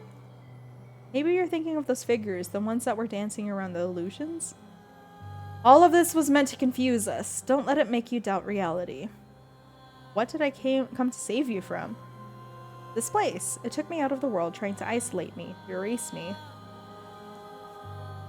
I feel strange. I'm gonna puke all over you, both of you. Projectile vomit like from The Exorcist. Pea soup. Oh no. I think it's trying to get its hooks back into you. There's no hooks! She takes your hand in hers, her grip light and delicate. She takes Tabitha's too, though Tabitha squirms uncomfortably, like she finds the woman's pleasant warmth unbearable. But you two have already broken free from the hold it had on you. It can't keep us here anymore. At that reassurance, the world shifts nauseatingly around you. It feels like you're being boogied upwards, ascending rapidly, the dream rushing away like water down a drain until finally you surface.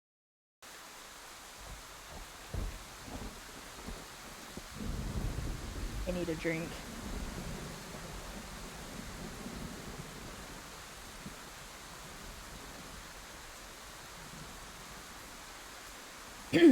You're outside. It's raining. You have no idea where you are.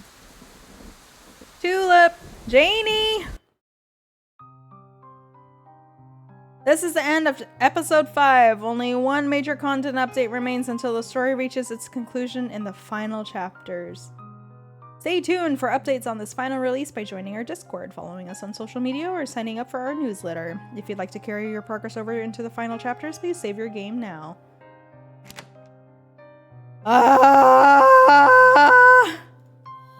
Kanika! Back to waiting. How long do we have to wait, Link? Is it a very long time? Oh my god.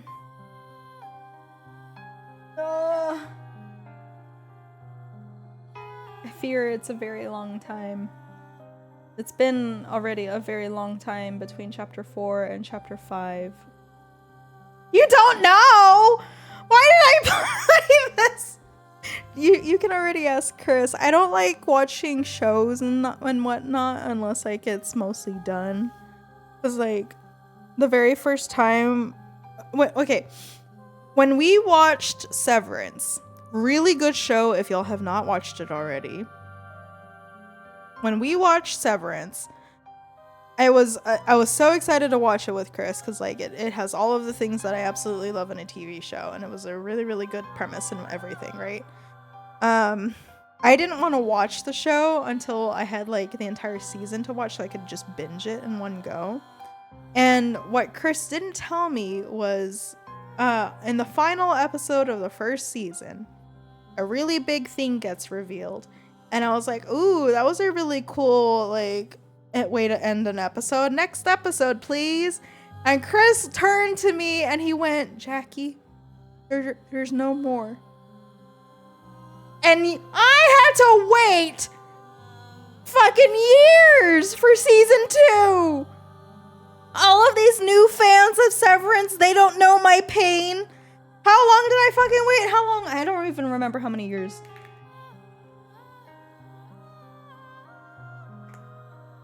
3 years! I waited 3 years for season 2. So I guess from here it gets reined in a bit. Let's see. I don't think they've given a date, but they did say the final chapter won't take as long as a wait for chapter 5 because they had to account for a ton of branching paths for chapter 5. I guess from here it gets reined in a bit. Okay. The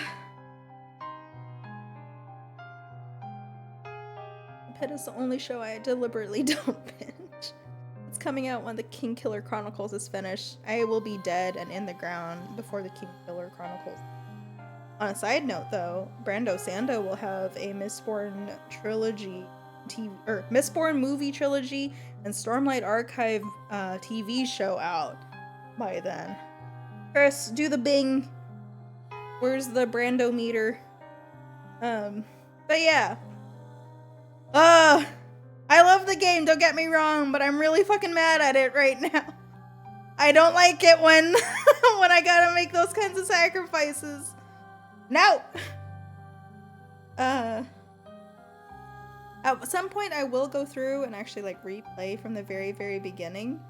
But I kind of like doing like one full playthrough from chapter 1 to chapter 5 with this one like thread that I've started. To be fair, I wasn't the one making the sacrifices. Still! Sybil's a bitch! But yeah, I'll most likely try another playthrough after the final chapters are completed and I've played through it, but that was a lot of talking. I think that's like 3 hours something minutes of talking. Yeah, 3 hours and 5 minutes of talking. So I'm definitely gonna go ahead and call it here. World of Warcraft Midnight expansion drops tomorrow, 4 p.m. Central Time. So Chris and I are that's actually why I wanted to stream the game tonight, Link, because as soon as the new expansion drops, I'm not gonna play anything else. A sacrifice, Raggy, I'm a sacrifice. Exactly. Yes, now I get to watch your playthrough, and I will be especially mad probably, because you and Stella are getting your premarital jig on.